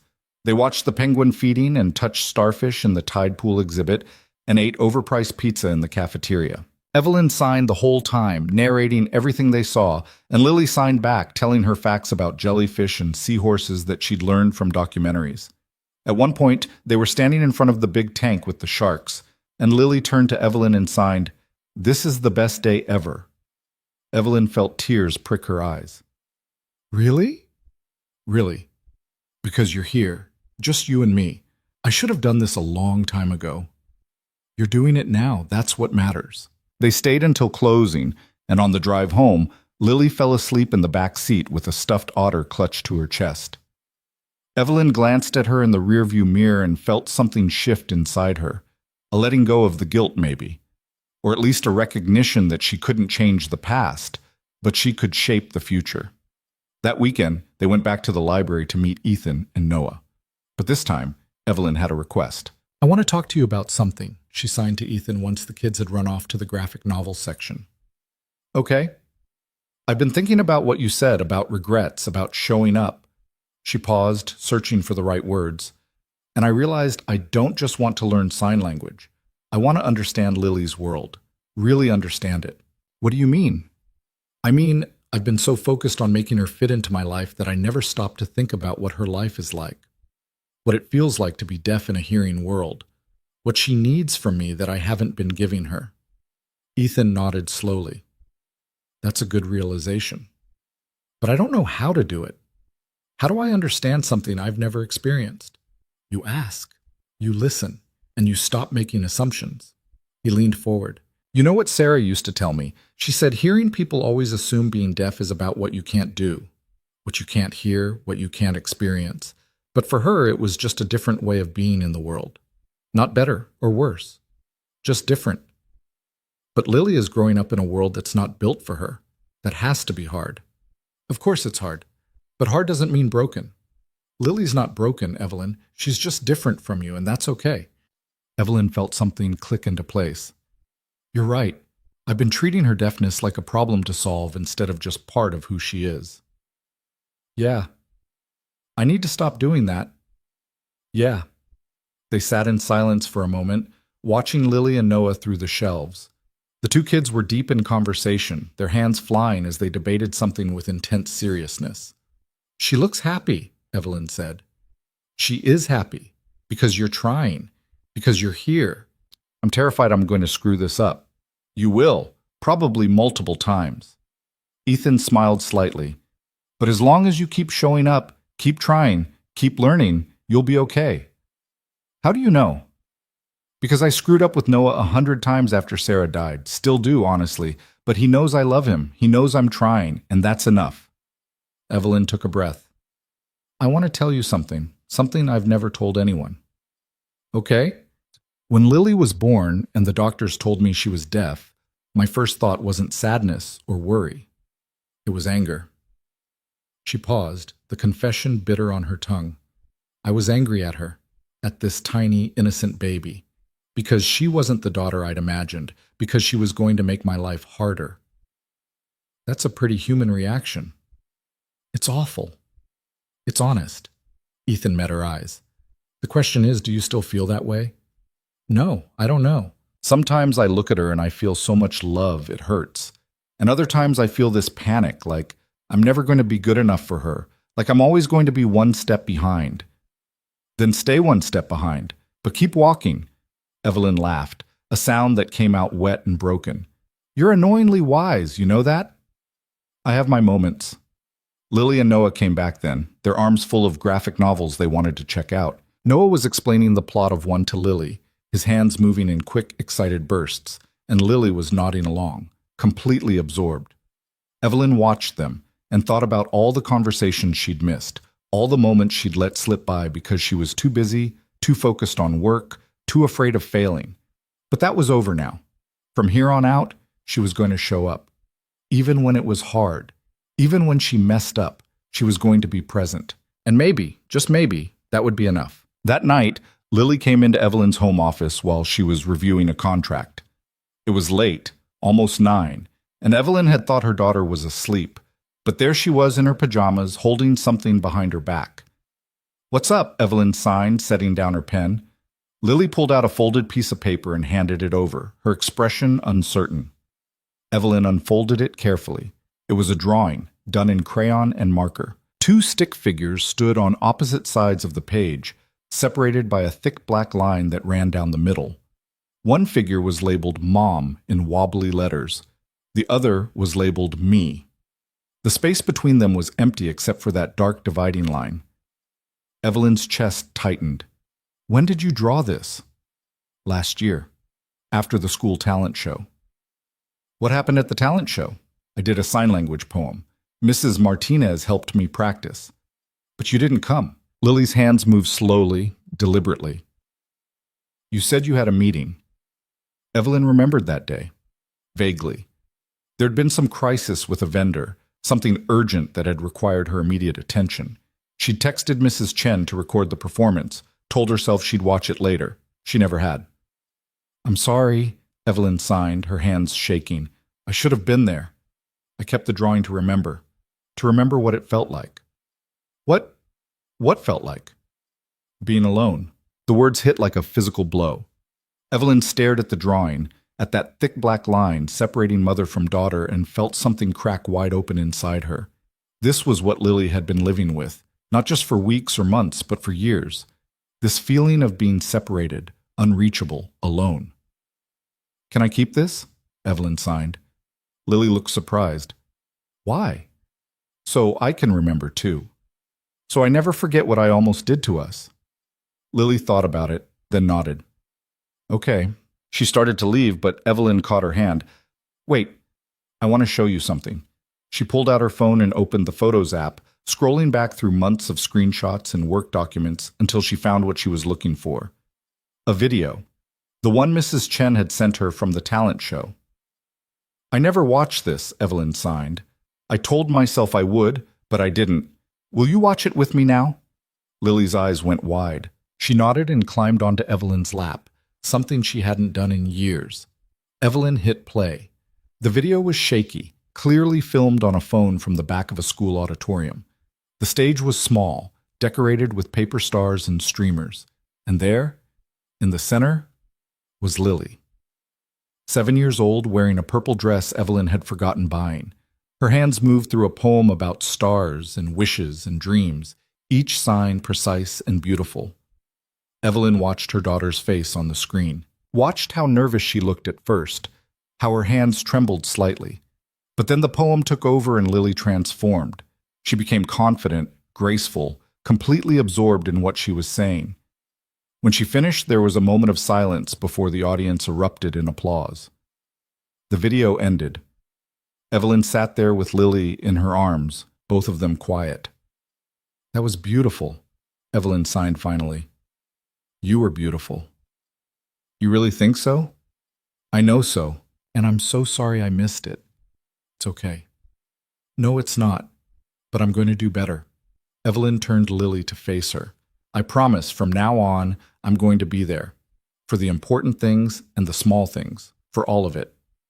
Lily studied her face for a long moment. Then she signed, "What if you have another meeting?" "Then I'll reschedule it." "What if it's really important?" "Nothing is more important than you." Lily's eyes filled with tears. She buried her face in Evelyn's shoulder, and Evelyn held her, rocking slightly, feeling the weight of all those missed moments pressing down on her. But beneath the guilt was something else. Determination. She couldn't undo the past, but she could shape what came next. The following week, Lily's school announced their winter showcase. Ms. Martinez sent home a flyer explaining that every student would present something they'd learned that semester. A science project, a piece of writing, a musical performance, anything that showed their growth. Lily came home with the flyer clutched in her hand, her expression anxious. She handed it to Evelyn without signing anything. "What do you want to present?" Evelyn signed. Lily shrugged. "Come on, there must be something you're excited about." "I don't know, maybe nothing." "Why not?" "Because you probably won't come anyway." The words stung, but Evelyn forced herself not to get defensive. "I'll be there, I promise." "That's what you said about the talent show. And I was wrong. But I'm not wrong this time." Evelyn knelt so they were eye level. "Lily, I know I've broken promises before. I know I've let you down, but I'm asking you to give me another chance. Let me prove I mean it." Lily looked skeptical. "The showcase is on a Tuesday night." "I know. Don't you have your class then? I'll miss 1 week. You're more important." "Really? Really?" Lily thought about it, chewing her bottom lip the way she did when she was nervous. Then she signed, "Okay, I want to do a sign language story, something I wrote myself." "That sounds perfect, but I need help practicing." "I'll help you. We'll practice together." Over the next 3 weeks, mother and daughter worked on Lily's story every night after dinner. It was about a girl who lived on a planet where everyone communicated through music, but she couldn't hear any of it. She felt invisible and alone until she met someone who taught her that silence could be its own kind of music, its own kind of language. It was beautiful and heartbreaking, and so clearly about Lily's own life that Evelyn sometimes had to step away to compose herself. But they worked through it, polishing the signs, adding expression, making sure every movement had meaning. Ethan helped too. He came over one Saturday with Noah, and the 4 of them sat in the living room while Lily performed her story. When she finished, Noah applauded so hard his hands must have hurt. "That was amazing," Ethan signed to Lily. "Really, really good." "You think people will like it?" "They're going to love it." Noah signed something to Lily that made her laugh, and the 2 of them ran off to her room to look at her collection of space books. Ethan turned to Evelyn. "How are you holding up?" "Nervous. What if I mess up? What if I'm in the front row and she sees me signing wrong and gets distracted?" "You're not going to mess up, and even if you do, she won't care. She just wants you there." "I want to be perfect for her." "She doesn't need perfect. She needs present." He paused. "You know what Sarah used to tell Noah when he was worried about making mistakes?" "What?" "She said mistakes are just proof that you're trying, and trying is the bravest thing you can do." Evelyn felt tears threaten. "Your wife sounds like she was pretty incredible." "She was. But she wasn't perfect. She had bad days, moments when she was angry at the world for making everything harder than it needed to be. Days when she was exhausted from explaining herself, from fighting to be seen." He smiled sadly. "But she never gave up. She kept showing up, kept fighting, kept being exactly who she was. And that's what made her incredible. I want Lily to grow up knowing she doesn't have to fight so hard, that her mother has her back." "Then show her, not with words, with actions." The night of the showcase arrived faster than Evelyn expected. She left work at 4, ignoring 3 emails that her assistant marked as urgent. She picked Lily up from school, and they went home to get ready. Lily changed into the blue dress she'd worn to the gala, the one where this whole thing had started. Evelyn wore black slacks and a simple blouse. Professional, but not overdone. In the car on the way to the school, Lily was quiet. Evelyn glanced at her in the rearview mirror and saw her daughter's hands moving through the signs of her story, practicing one more time. "You're going to be great," Evelyn signed at a red light. "What if I forget the signs?" "Then you make them up. The story is yours. However you tell it is right." "What if people don't understand?" "They'll understand, and I'll be right there in the front row, signing along with you." Lily's eyes widened. "Really? Really? We're in this together." The school auditorium was packed. Parents filled every seat. phones at the ready to record their children's moments of glory. Evelyn found a spot in the second row, close enough to see Lily clearly, but not so close that she'd be a distraction. She saved the seat next to her, and a few minutes later, Ethan and Noah arrived. "Couldn't miss this," Ethan signed, settling into the chair. Noah sat on his other side, his face bright with excitement. The showcase began with the younger grades. A kindergartner demonstrated how caterpillars turn into butterflies using construction paper and pipe cleaners. A first grader recited a poem about autumn. A second grader showed off a volcano made from paper mache that erupted with baking soda and vinegar. Then it was Lily's turn. She walked onto the stage, and Evelyn's heart clenched. Her daughter looked so small up there, so vulnerable. But when Lily's eyes found Evelyn in the audience, something shifted. Her shoulders straightened, her chin lifted. The lights dimmed slightly, and Lily began. Her hands moved through the story with a grace that took Evelyn's breath away.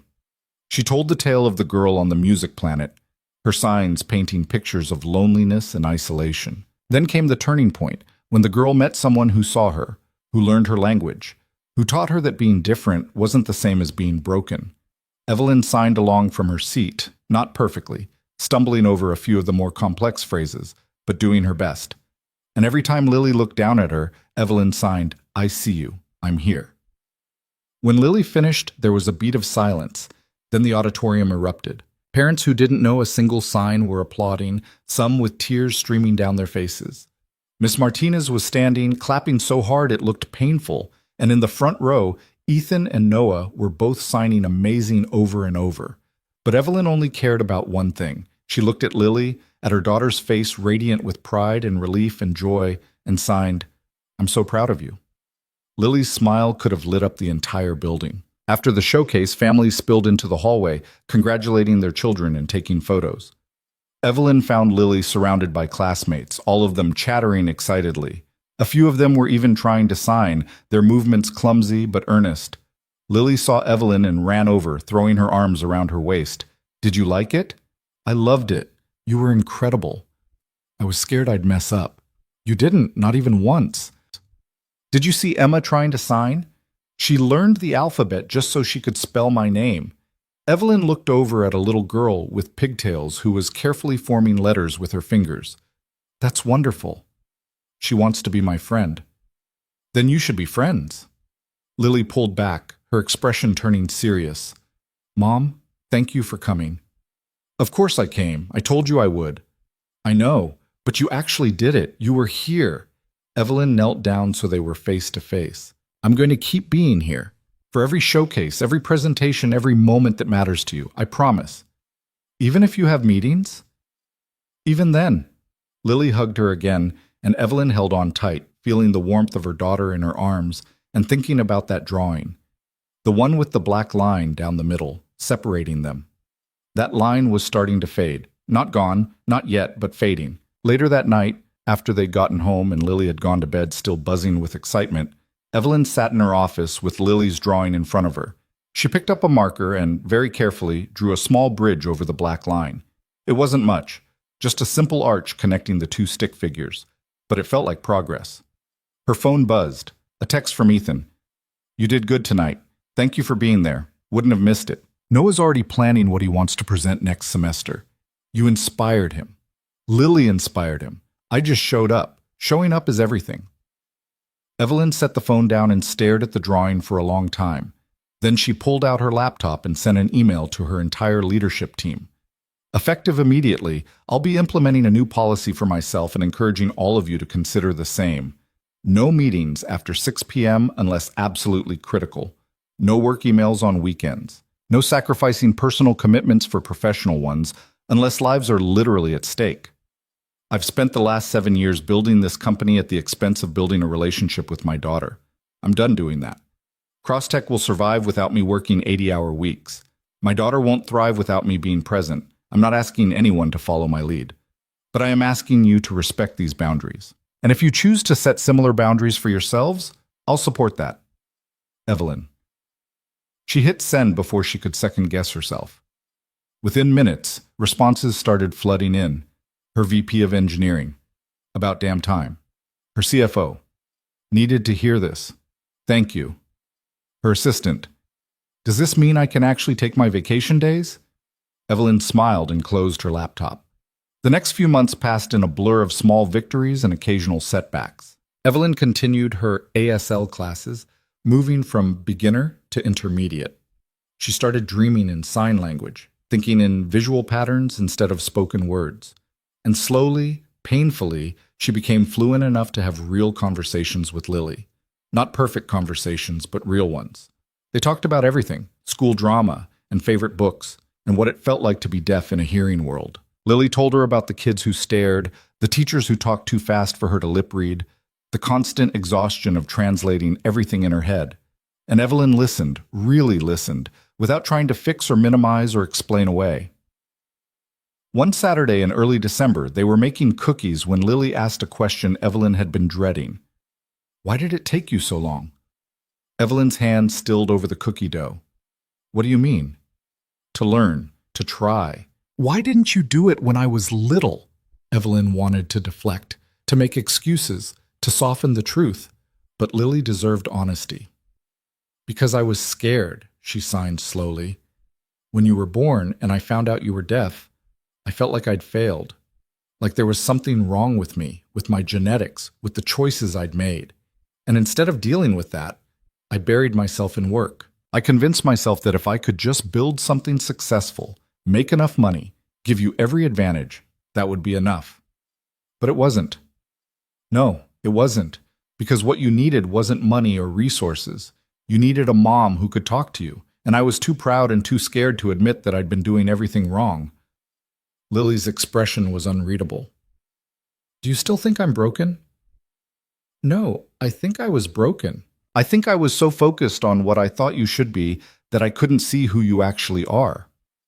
Evelyn paused, searching for the right words.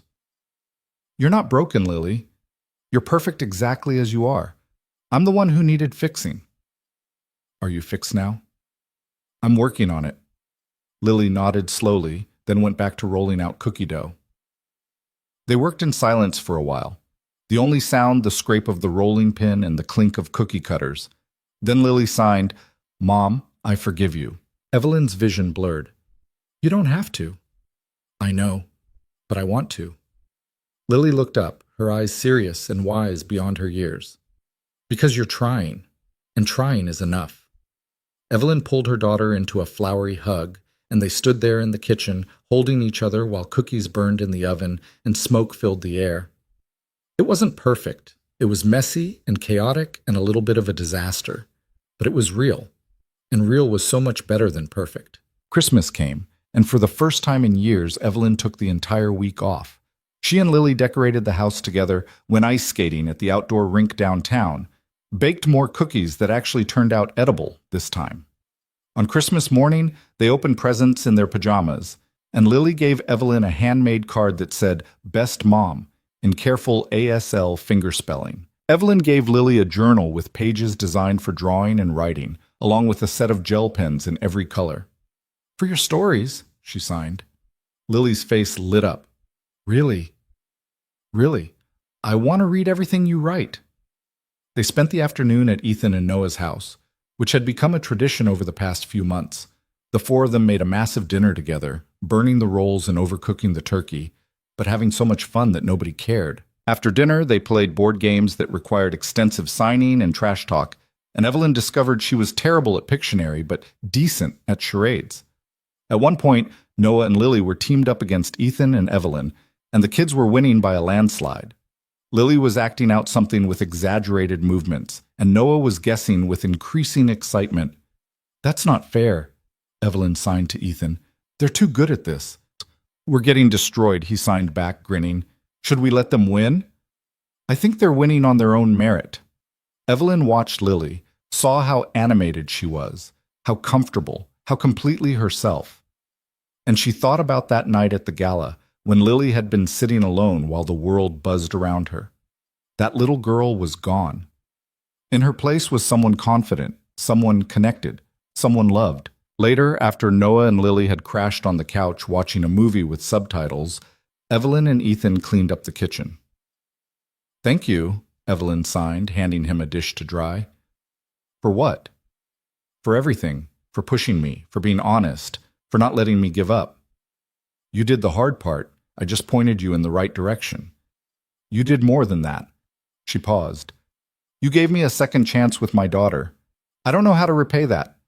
"You don't have to repay it. Just keep showing up. Keep being present. That's all any of us can do." They finished cleaning in comfortable silence, and Evelyn found herself thinking about how much had changed in just a few months. She wasn't a different person. She was still driven, still ambitious, still prone to working too hard and overthinking everything. But she'd learned how to balance, how to prioritize, how to let the less important things go so she could hold on to what mattered. On New Year's Eve, Evelyn and Lily stayed home.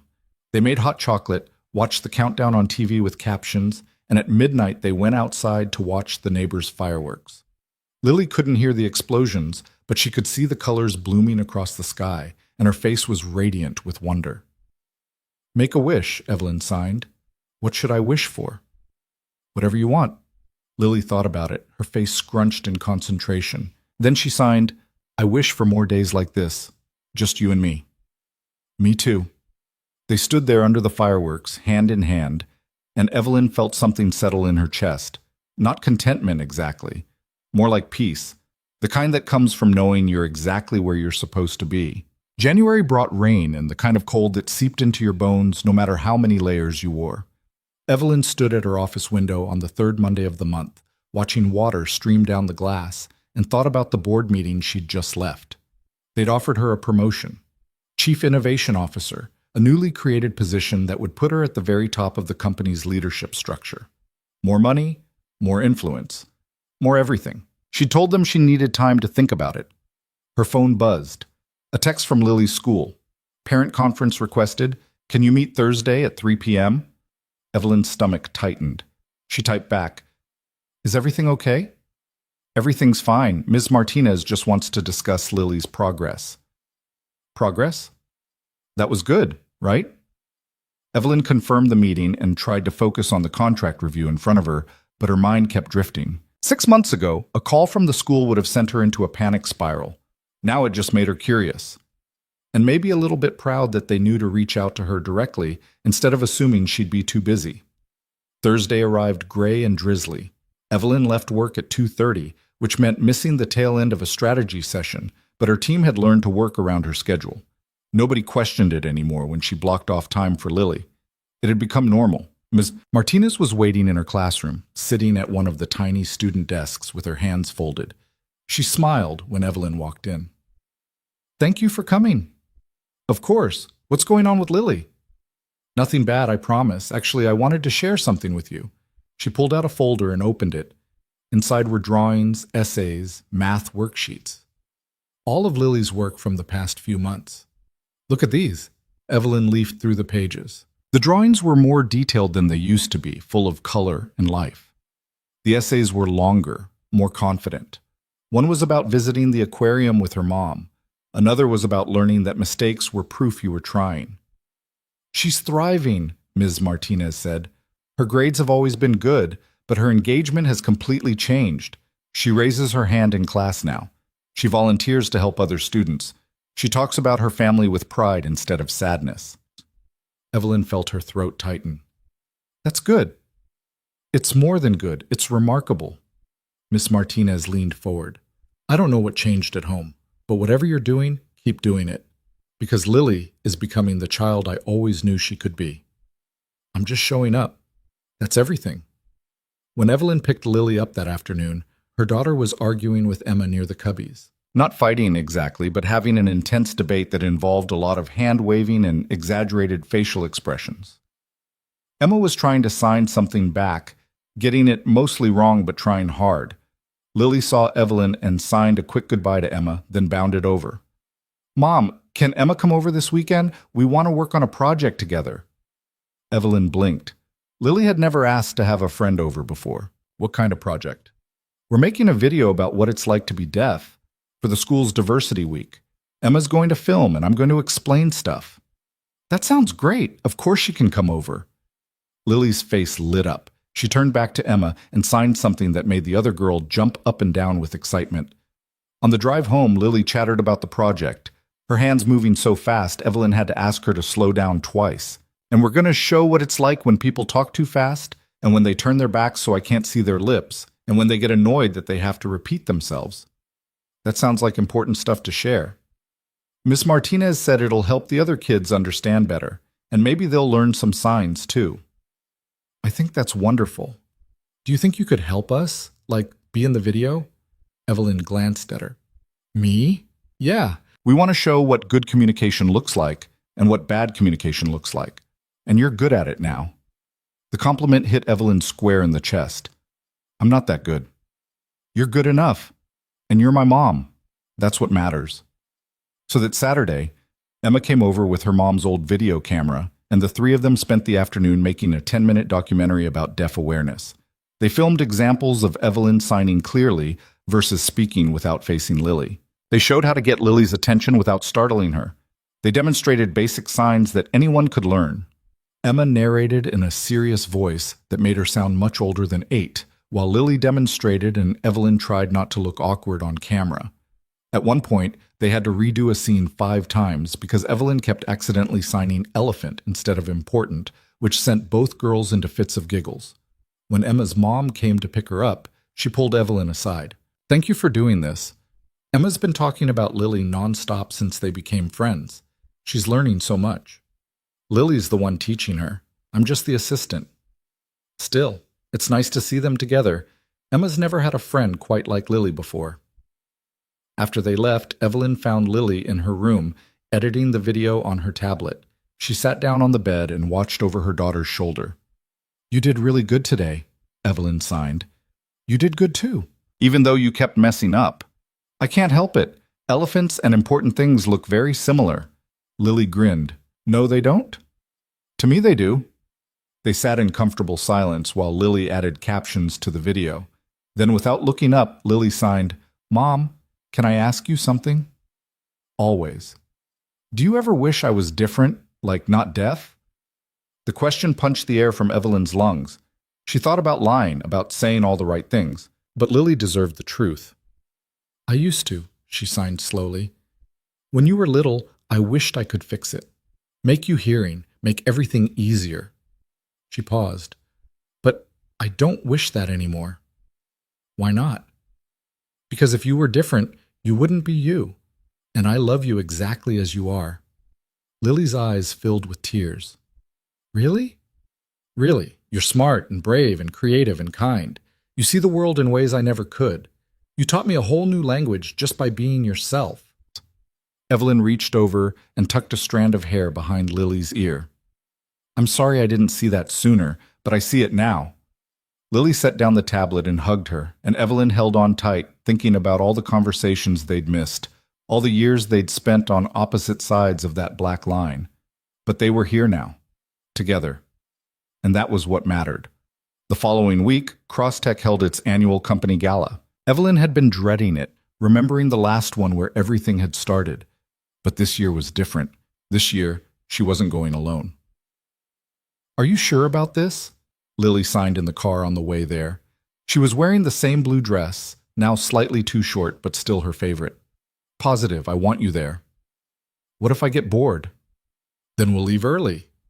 Really? Really? You're not an accessory I'm bringing to look good. You're my daughter. And if you're not having fun, we're not staying. Lily nodded, looking less anxious. The Cascade Hotel looked exactly the same. Same chandeliers, same marble floors, same waiters with the same expensive hors d'oeuvres. But Evelyn felt completely different. Instead of armor, she wore a simple black dress and comfortable heels. Instead of scanning the room for important people to impress, she found a quiet table near the windows and sat down with Lily. Want to get some food? Evelyn signed. They hit the buffet together, Lily piling her plate with things that were definitely not dinner food, and Evelyn didn't say a word about it. When they got back to the table, Ethan and Noah were there, both in suits that looked slightly uncomfortable. You made it, Evelyn signed. Wouldn't miss it, Ethan signed back.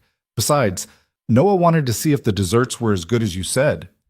Noah was already eyeing the chocolate fountain with intense focus. The four of them sat together, signing and laughing and completely ignoring the networking happening around them. At one point, Marcus Webb approached their table, clearly intending to talk business, but Evelyn cut him off. Marcus, this is my daughter Lily, And our friends Ethan and Noah. We're having a private dinner. Can we catch up on Monday? He looked taken aback, but recovered quickly. Of course. Enjoy your evening. After he left, Ethan raised his eyebrows. Did you just blow off Marcus Webb? I did. Who are you, and what did you do with Evelyn Cross? She laughed. I'm still me, just a better version. Later in the evening, the MC announced that Crosstech would be making a major donation to a local school for the deaf. Evelyn had insisted on it after learning that their funding had been cut. The crowd applauded politely, but Evelyn wasn't watching them. She was watching Lily's face, seeing the pride there, and that was worth more than any investor's approval. As people started moving to the outdoor terrace, Lily tugged on Evelyn's sleeve. Can we go outside? I want to see the lights. They walked out together, and Lily pressed her face against the railing, looking down at the city spread out below them. Evelyn stood beside her, not signing anything, just being present. After a moment, Lily turned to her. Mom, I'm glad we came. Me too. But can we leave soon? I'm kind of tired. Evelyn checked her watch. 9:30. A year ago, she would have stayed until midnight, working every conversation, maximizing every opportunity. Now she just smiled and signed, Let's go home. They said goodbye to Ethan and Noah, collected their coats, and left the gala without a second thought. On the drive home, Lily fell asleep in the back seat, her head resting against the window. Evelyn glanced at her in the rear-view mirror and felt that now familiar warmth in her chest. This was success. Not the company, not the accolades, not the money. March brought Lily's 8th birthday. They celebrated with a small party in the backyard, just a few kids from school and Noah. Evelyn had learned enough signs to follow most of the conversation, though she still got lost when the kids started talking too fast or using slang she hadn't learned yet. Emma taught everyone a game that involved signing animals and acting them out, and even the kids who didn't know much ASL managed to participate. Evelyn watched from the porch, signing with Ethan while Noah and Lily attempted to act out a particularly difficult animal. She's happy, Ethan signed. She is. So are you. Evelyn considered that. Yeah, I am. How's the promotion decision going?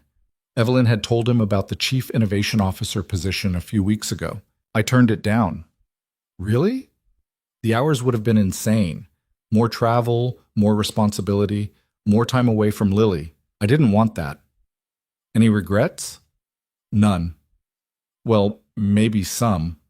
She smiled slightly, but the regret of missing more of Lily's life would have been worse. What did the board say? They were surprised but understanding. They offered me a different role instead, head of strategic partnerships. Same level, less travel, better hours. I start next month. That sounds perfect. It feels right. The party wound down as the sun started setting. Parents came to collect their kids, all of them commenting on how much fun their children had, how they'd learned new signs, how they wanted to do this again. After the last guest left, Evelyn and Lily cleaned up together, throwing away paper plates and deflating balloons. Best birthday ever, Lily signed, collapsing on the couch with a satisfied sigh. Better than last year? Lily made a face. Last year you were on a business call during my cake. Evelyn winced. I was, wasn't I? Yeah. Mrs. Chen had to sing happy birthday by herself. I'm sorry. It's okay. This year was better. Lily paused. Actually, everything is better now. Yeah? Yeah, it feels like we're actually a family. Evelyn sat down next to her, pulling her close. We've always been a family. I know, but now it feels real. Like you actually want to be my mom. The words cracked something open in Evelyn's chest. I've always wanted to be your mom. I just didn't know how. But you know now. I'm learning. That's good enough. They sat there as the light faded outside, neither of them moving, just being together in the quiet. And for the first time in years, the silence didn't feel empty. It felt full. In April, Lily's video project won first place in the school's diversity competition. She and Emma were invited to present it to the entire school at an assembly. Evelyn took the afternoon off to attend, sitting in the auditorium with the other parents while her daughter stood on stage and explained why deaf awareness mattered. Lily was nervous at first, her sign smaller and more hesitant than usual. But Emma stood beside her, narrating with confidence, and gradually Lily relaxed. By the end, she was signing with the same grace and power she'd shown at the winter showcase. The principal announced that they'd be making the video available to all students and requiring teachers to watch it as part of their professional development. Lily's face went bright red with pride and embarrassment. After the assembly, Ms. Martinez found Evelyn in the hallway. "Your daughter is remarkable." "She is. And so are you. The change in Lily this year has been extraordinary, and I know that's because of the work you've put in at home. I'm just doing what I should have done from the start." "Maybe, but you're doing it now. That takes courage." That night, Evelyn hung a copy of Lily's award certificate on the refrigerator, right next to the drawing with the bridge. Lily saw it and smiled. "You kept that," she signed, pointing to the drawing. "Of course, it reminds me how far we've come." Lily studied it for a moment. "Can I draw a new one?" "Sure. What are you thinking?" "You'll see." She disappeared into her room and came back 20 minutes later with a new piece of paper. This one showed two stick figures standing close together on the same side of the page. No black line separating them, just a small bridge between them, and above it, a sun. "Better?" Lily signed. Evelyn's vision blurred. "Perfect." Lily hung the new drawing next to the old one. "So we can remember both, where we were and where we are now." May brought the end of the school year and a flurry of activities: field trips, final projects, year-end performances. Evelyn attended all of it, even when it meant rescheduling meetings or delegating tasks she would have insisted on handling herself a year ago. Her team had learned to function without her constant oversight, and Crosstech hadn't collapsed. In fact, the company was doing better than ever. On the last day of school, Evelyn picked Lily up and they drove to the park, where they'd first practiced signing with Ethan and Noah. It had become their spot, a place they came to when they needed to talk about important things or just wanted to be together. They sat on their usual bench, watching kids play on the swings. Lily kicked her feet, not quite reaching the ground. "Second grade is over," Evelyn signed. "Yep, third grade next year." "How do you feel about that?" "Good. Nervous. Excited." Lily paused. "Miss Martinez isn't going to be my teacher anymore." "I know, but you'll get a new teacher who's just as good." "What if they don't understand about being deaf?"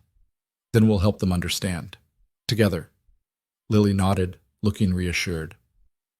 They sat in silence for a while, watching the other kids. Then Lily signed. "Mom, do you remember when you asked me if what you were doing was enough?" "I remember. I said you were doing good, not perfect, but good." "Right. I want to change my answer." Evelyn's heart skipped. "Okay. You're not doing good. You're doing great. You're the best mom I could have." Lily's hands moved with certainty, no hesitation. "And I love you." Evelyn couldn't sign back because her hands were shaking too hard, so she just pulled Lily into her arms and held her, feeling the weight of those words settle into her bones. Her daughter loved her. Not despite her mistakes, not because she was perfect, but because she'd shown up, because she'd tried, because she'd finally learned to meet Lily where she was instead of expecting Lily to meet her.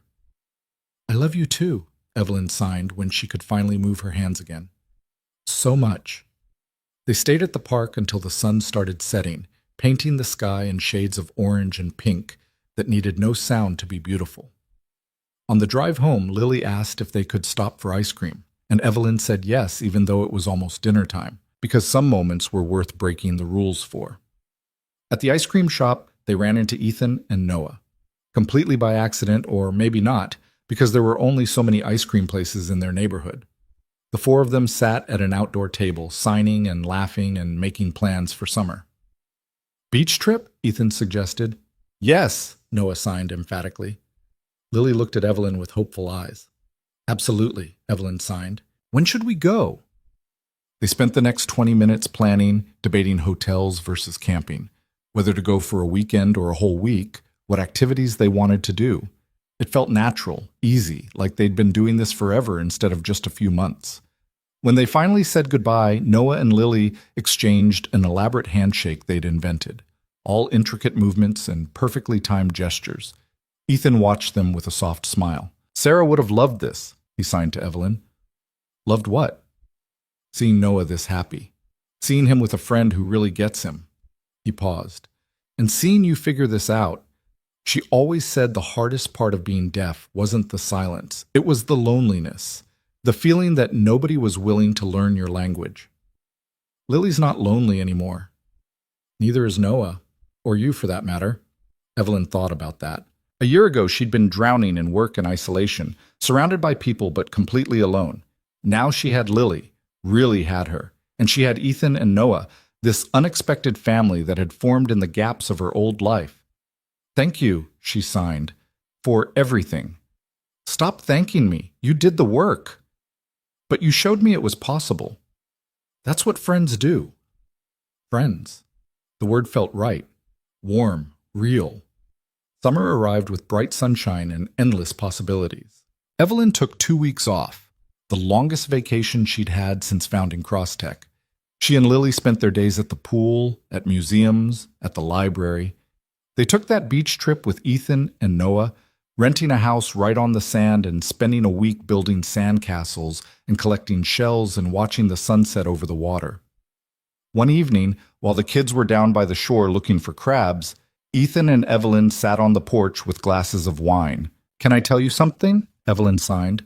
Always. A year ago, if someone had told me my life would look like this, I wouldn't have believed them. Because it's better or worse. Better. So much better.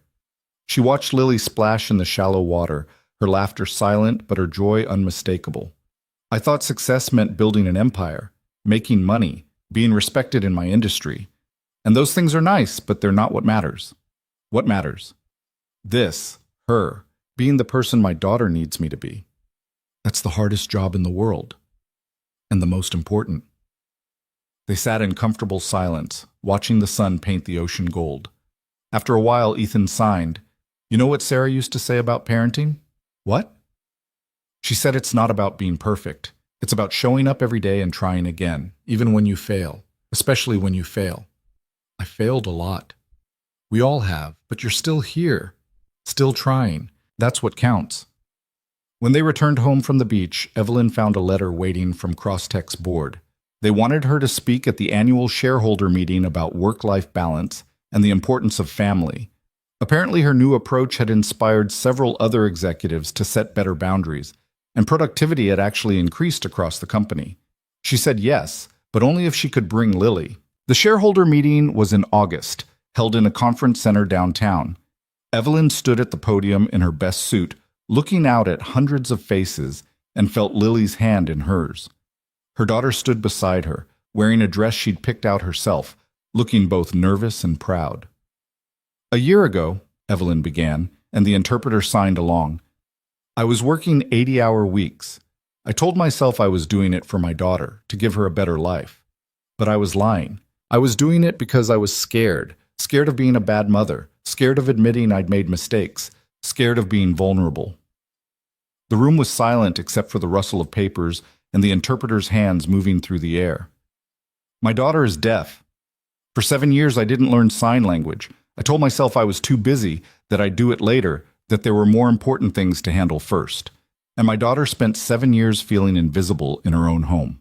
Lily squeezed her hand. Then I met someone who forced me to look at what I was doing, who told me that nothing was more important than showing up for the people we love. And I realized he was right. So I started showing up. I learned sign language. I set boundaries at work. I said no to opportunities that would have taken me away from my daughter. And you know what happened? She paused, looking down at Lily, who was watching her with shining eyes. I became successful, real success. Not the kind measured in dollars or deals, but the kind measured in connection, in love, in being present. She turned back to the audience. Crosstech is thriving because I stopped working 80-hour weeks and started trusting my team. My daughter is thriving because I finally learned to communicate with her. I'm thriving because I learned that being vulnerable isn't weakness, it's strength. The applause started slowly, then built until the whole room was standing. But Evelyn only cared about one person's reaction. She looked down at Lily and signed, Did I do okay? Lily signed back, You did perfect. After the speech, dozens of people approached her with questions. with gratitude, with their own stories of struggle and success. But Evelyn kept the conversations brief. She had somewhere more important to be. She and Lily drove to the library, where they'd agreed to meet Ethan and Noah. The four of them had started a tradition of Saturday afternoon book clubs, where they'd each pick something to read and discuss it in sign language. It was chaotic and silly, and exactly the kind of thing Evelyn never would have made time for a year ago. Today's selection was Lily's choice, a graphic novel about a girl who discovered she had superpowers. They sat in their usual corner, signing back and forth about favorite characters and plot twists, and whether the ending was satisfying. At one point, Noah signed something too fast for Evelyn to catch, and Lily had to interpret. Then they all laughed at a joke Ethan made about the villain's motivation, and Evelyn realized she'd understood every word. Not because she was fluent, not because she was perfect, but because she'd learned to communicate in the language her daughter spoke. On the drive home, Lily was quiet, looking out the window at the passing scenery. Then she turned to Evelyn at a stoplight and signed, "Mom, remember that drawing I made, the one with the black line?" "I remember. I've been thinking about it, about what it meant." "What do you think it meant?" "I think it meant I was sad, but not just because you didn't sign, because I thought you didn't want to know me, the real me." Lily's hands moved carefully, thoughtfully. "But you do know me now, and I know you, and that makes everything different." Evelyn's throat tightened. "Everything is different because of you, because of both of us." That night, after Lily had gone to bed, Evelyn sat in her office and looked at the two drawings hanging side by side on the wall. The old one with the black line, the division between mother and daughter, and the new one with the bridge, the connection they'd built together. She thought about the past year, about everything that had changed, the ASL classes and the stumbling conversations, and the moments of frustration when she couldn't remember a sign or said the wrong thing. The pride on Lily's face when Evelyn showed up to her presentations, the comfortable silences that no longer felt empty, the laughter, the tears, the small daily moments that added up to something bigger than she could have imagined. She pulled out her phone and texted Ethan, "Thank you for not letting me give up." His response came quickly. "You never gave up. You just needed a push in the right direction." "Still, thank you. Anytime." That's what family does. Family. They'd become a family, this patchwork group of people brought together by loss and loneliness and the determination to do better. Ethan and Noah, who understood what it meant to communicate across differences. Lily, who'd waited patiently for her mother to finally see her. And Evelyn, who'd learned that being vulnerable wasn't failure. It was the beginning of everything real. She turned off her laptop without checking her email and went upstairs. Lily's door was cracked open, light spilling into the hallway. Evelyn peeked in and found her daughter sitting up in bed, writing in the journal Evelyn had given her for Christmas. Lily looked up and smiled. "Can't sleep," she signed. "Writing a story." "Sort of. It's about a girl and her mom." "Can I read it when you're done?" "You can read it now if you want." Evelyn sat on the edge of the bed while Lily handed over the journal. The story was simple, written in Lily's careful handwriting with illustrations in the margins. It was about a girl who lived in a quiet world and a mother who lived in a loud one, and how they learned to meet in the middle. The ending showed them dancing together in a space that was neither quiet nor loud, just perfectly balanced. "This is beautiful," Evelyn signed, handing back the journal. "Do you think it's true that we found the middle?" "I think we're still finding it, every day." "That's okay, as long as we keep looking together. Always together." Lily set the journal aside and held out her arms. Evelyn pulled her into a hug, holding her daughter close and feeling the steady rhythm of her heartbeat. This was success. Not the speeches or the awards or the shareholder approval. This quiet moment, this connection, this love. "Good night," Evelyn signed when she finally pulled back. "Good night, Mom. I love you." "I love you too. More than anything." She turned off the light and stood in the doorway for a moment, watching her daughter settle into sleep. Then she went to her own room, feeling lighter than she had in years. The next morning was Sunday, which meant sleeping in and making pancakes and not checking work email even once. Evelyn and Lily worked together in the kitchen, Lily measuring ingredients while Evelyn mixed them. They didn't talk much, just moved around each other with the comfortable familiarity of people who'd learned to share space. When the pancakes were ready, they ate on the back porch, watching birds flit between the trees. Lily pointed out different species, signing their names, and Evelyn tried to remember them all, even though she knew she'd forget half by tomorrow. "What do you want to do today?" Evelyn signed. "I don't know, just hang out?" "Sounds perfect." They spent the day doing nothing important. They watched a movie with subtitles. They went for a walk in the neighborhood. They organized Lily's bookshelf and found old toys she'd forgotten about. Small, ordinary things that would have seemed boring a year ago but now felt exactly right. In the evening, while they were making dinner, Lily's phone buzzed with a text from Emma. She read it and grinned. "Emma wants to know if I can sleep over next weekend," she signed. "What did you tell her?" "I said I'd ask you." "Of course you can go." Lily's grin widened. "Really? You're not worried about leaving me somewhere overnight?" "Should I be?" "No. Emma's mom knows how to get my attention if there's an emergency, and Emma learned enough signs that we can talk about most stuff." "Then have fun." Lily threw her arms around Evelyn's waist. "Thank you." "You don't have to thank me for letting you have friends." "I know, but I'm thanking you anyway." Later that week, Evelyn had lunch with Diane, her ASL instructor. They met at a cafe near the community center, and Diane brought along Marcus, the interpreter who'd voiced for her during classes. "I heard you've completed the advanced level," Diane signed. Marcus translated aloud for the benefit of the server taking their order. "Just finished last month," Evelyn signed back, "though I still have a lot to learn." "We all do. That's the beauty of language. It keeps evolving." Diane paused. "I also heard you gave a speech at your company about work-life balance." "I did. It felt important to share." "Can I tell you something?" Diane's expression turned serious. "When you first came to my class, I wasn't sure you'd stick with it. You looked like someone who was there out of obligation, not desire." "I probably was." "But you stayed. You practiced. You showed up week after week, even when it was hard. And now look at you, fluent enough to have this conversation without hesitation." Evelyn glanced down at her hands, remembering how clumsy they'd felt in those early classes, how frustrating it had been to express simple thoughts, how many times she'd wanted to quit. "I stayed because my daughter needed me too," she signed. "But somewhere along the way, it became about more than that. It became about understanding her world, about meeting her where she was instead of expecting her to meet me. That's what good parents do." "I wasn't a good parent for a long time." "But you are now. That's what matters." They talked for another hour about language and family and the ways we connect across differences. When Evelyn finally left, she felt full in a way that had nothing to do with the meal. Autumn came again, bringing cooler weather and the start of third grade. Lily was nervous the first day, worried about her new teacher, but by the end of the week she was coming home with stories about class projects and playground games, and the boy who sat next to her who was learning to fingerspell. Evelyn attended the back-to-school night and met Mrs. Patterson, Lily's new teacher. She was older than Miss Martinez, with gray hair and laugh lines around her eyes. "I've heard wonderful things about Lily," Mrs. Patterson said through the interpreter the school had provided. "And about you.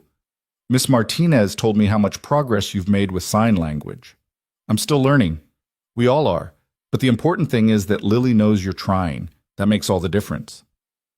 On Halloween, Lily dressed as an astronaut and went trick-or-treating with Emma and Noah. Evelyn and Ethan followed behind, signing to each other while the kids ran ahead. "She's growing up fast," Ethan signed. "Too fast." "That's parenthood.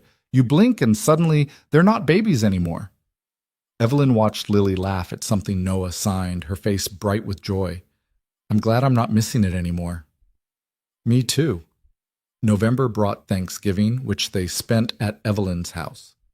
She invited Ethan and Noah, plus Mrs. Chen, who'd become more friend than nanny over the past year. The five of them crowded around the dining room table, sharing a meal that Evelyn had mostly managed not to burn.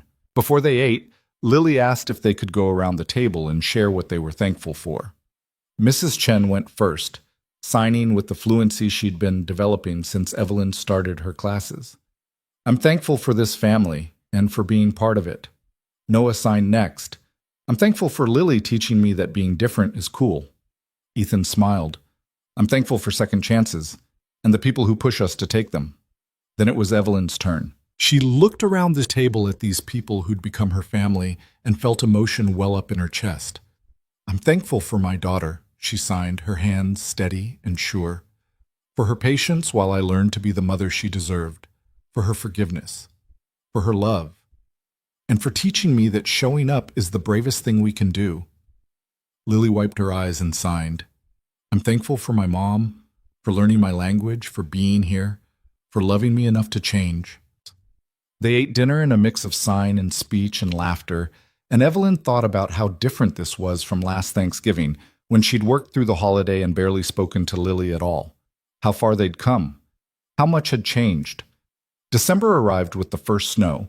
Evelyn and Lily built a snowman in the backyard, giving him a carrot nose and stick arms and a scarf that Lily had outgrown. They took pictures and had a snowball fight and went inside only when their fingers were too numb to sign. That night, while they were drinking hot chocolate by the fireplace, Lily pulled out her journal. I wrote something I want to show you, she signed. Okay. She opened to a page near the back and handed it over. It was a letter addressed to Evelyn. Dear Mom, a year ago I didn't think you'd ever really see me. I thought you were too busy with work, too focused on other things. I thought maybe you wished I was different, not deaf, not complicated, just easier. But then you started learning. At first I didn't believe it would last. I thought you'd give up like you always did. But you didn't. You kept going. You made mistakes, and you looked silly sometimes, and you got frustrated, but you didn't quit. And slowly, I started to understand that you weren't learning sign language because you had to. You were learning it because you wanted to know me, really know me. Not the version of me you wished existed, but the actual me.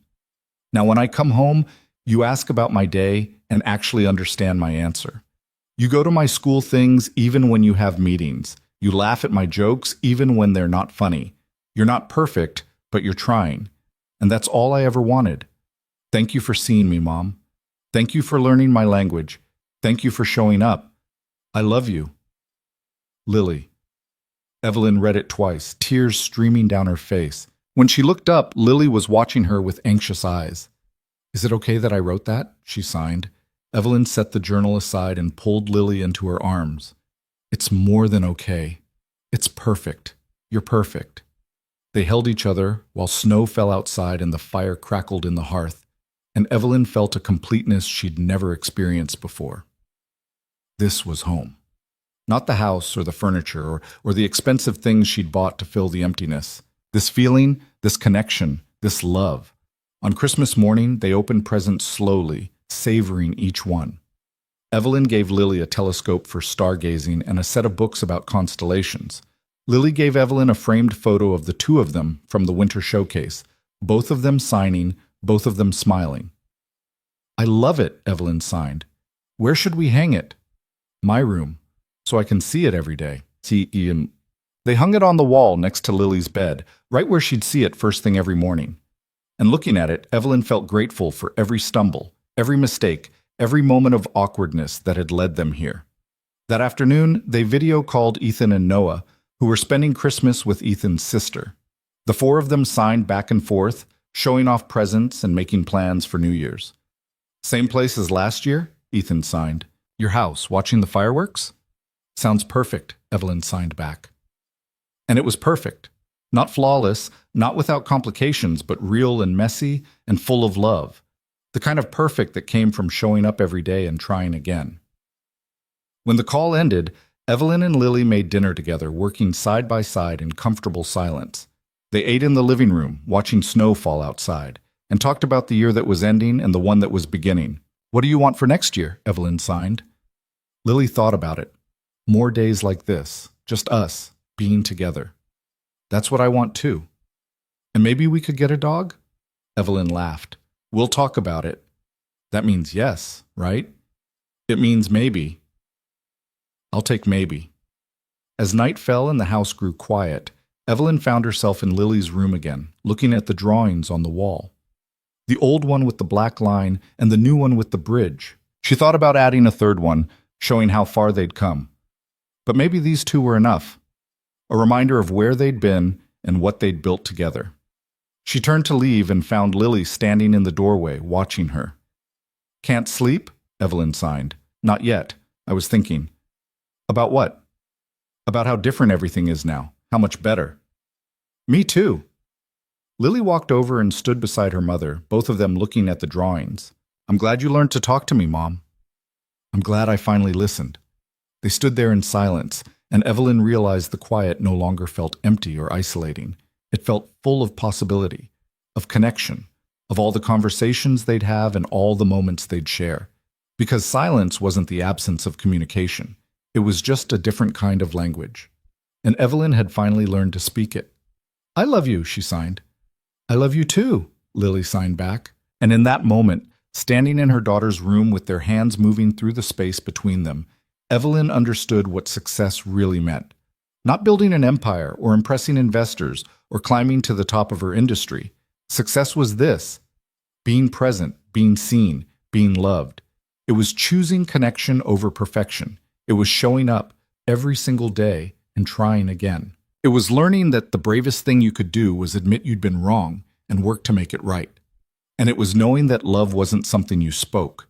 It was something you signed, one gesture at a time, building bridges across the silences until there was no distance left between you. Just two people, mother and daughter, finally speaking the same language.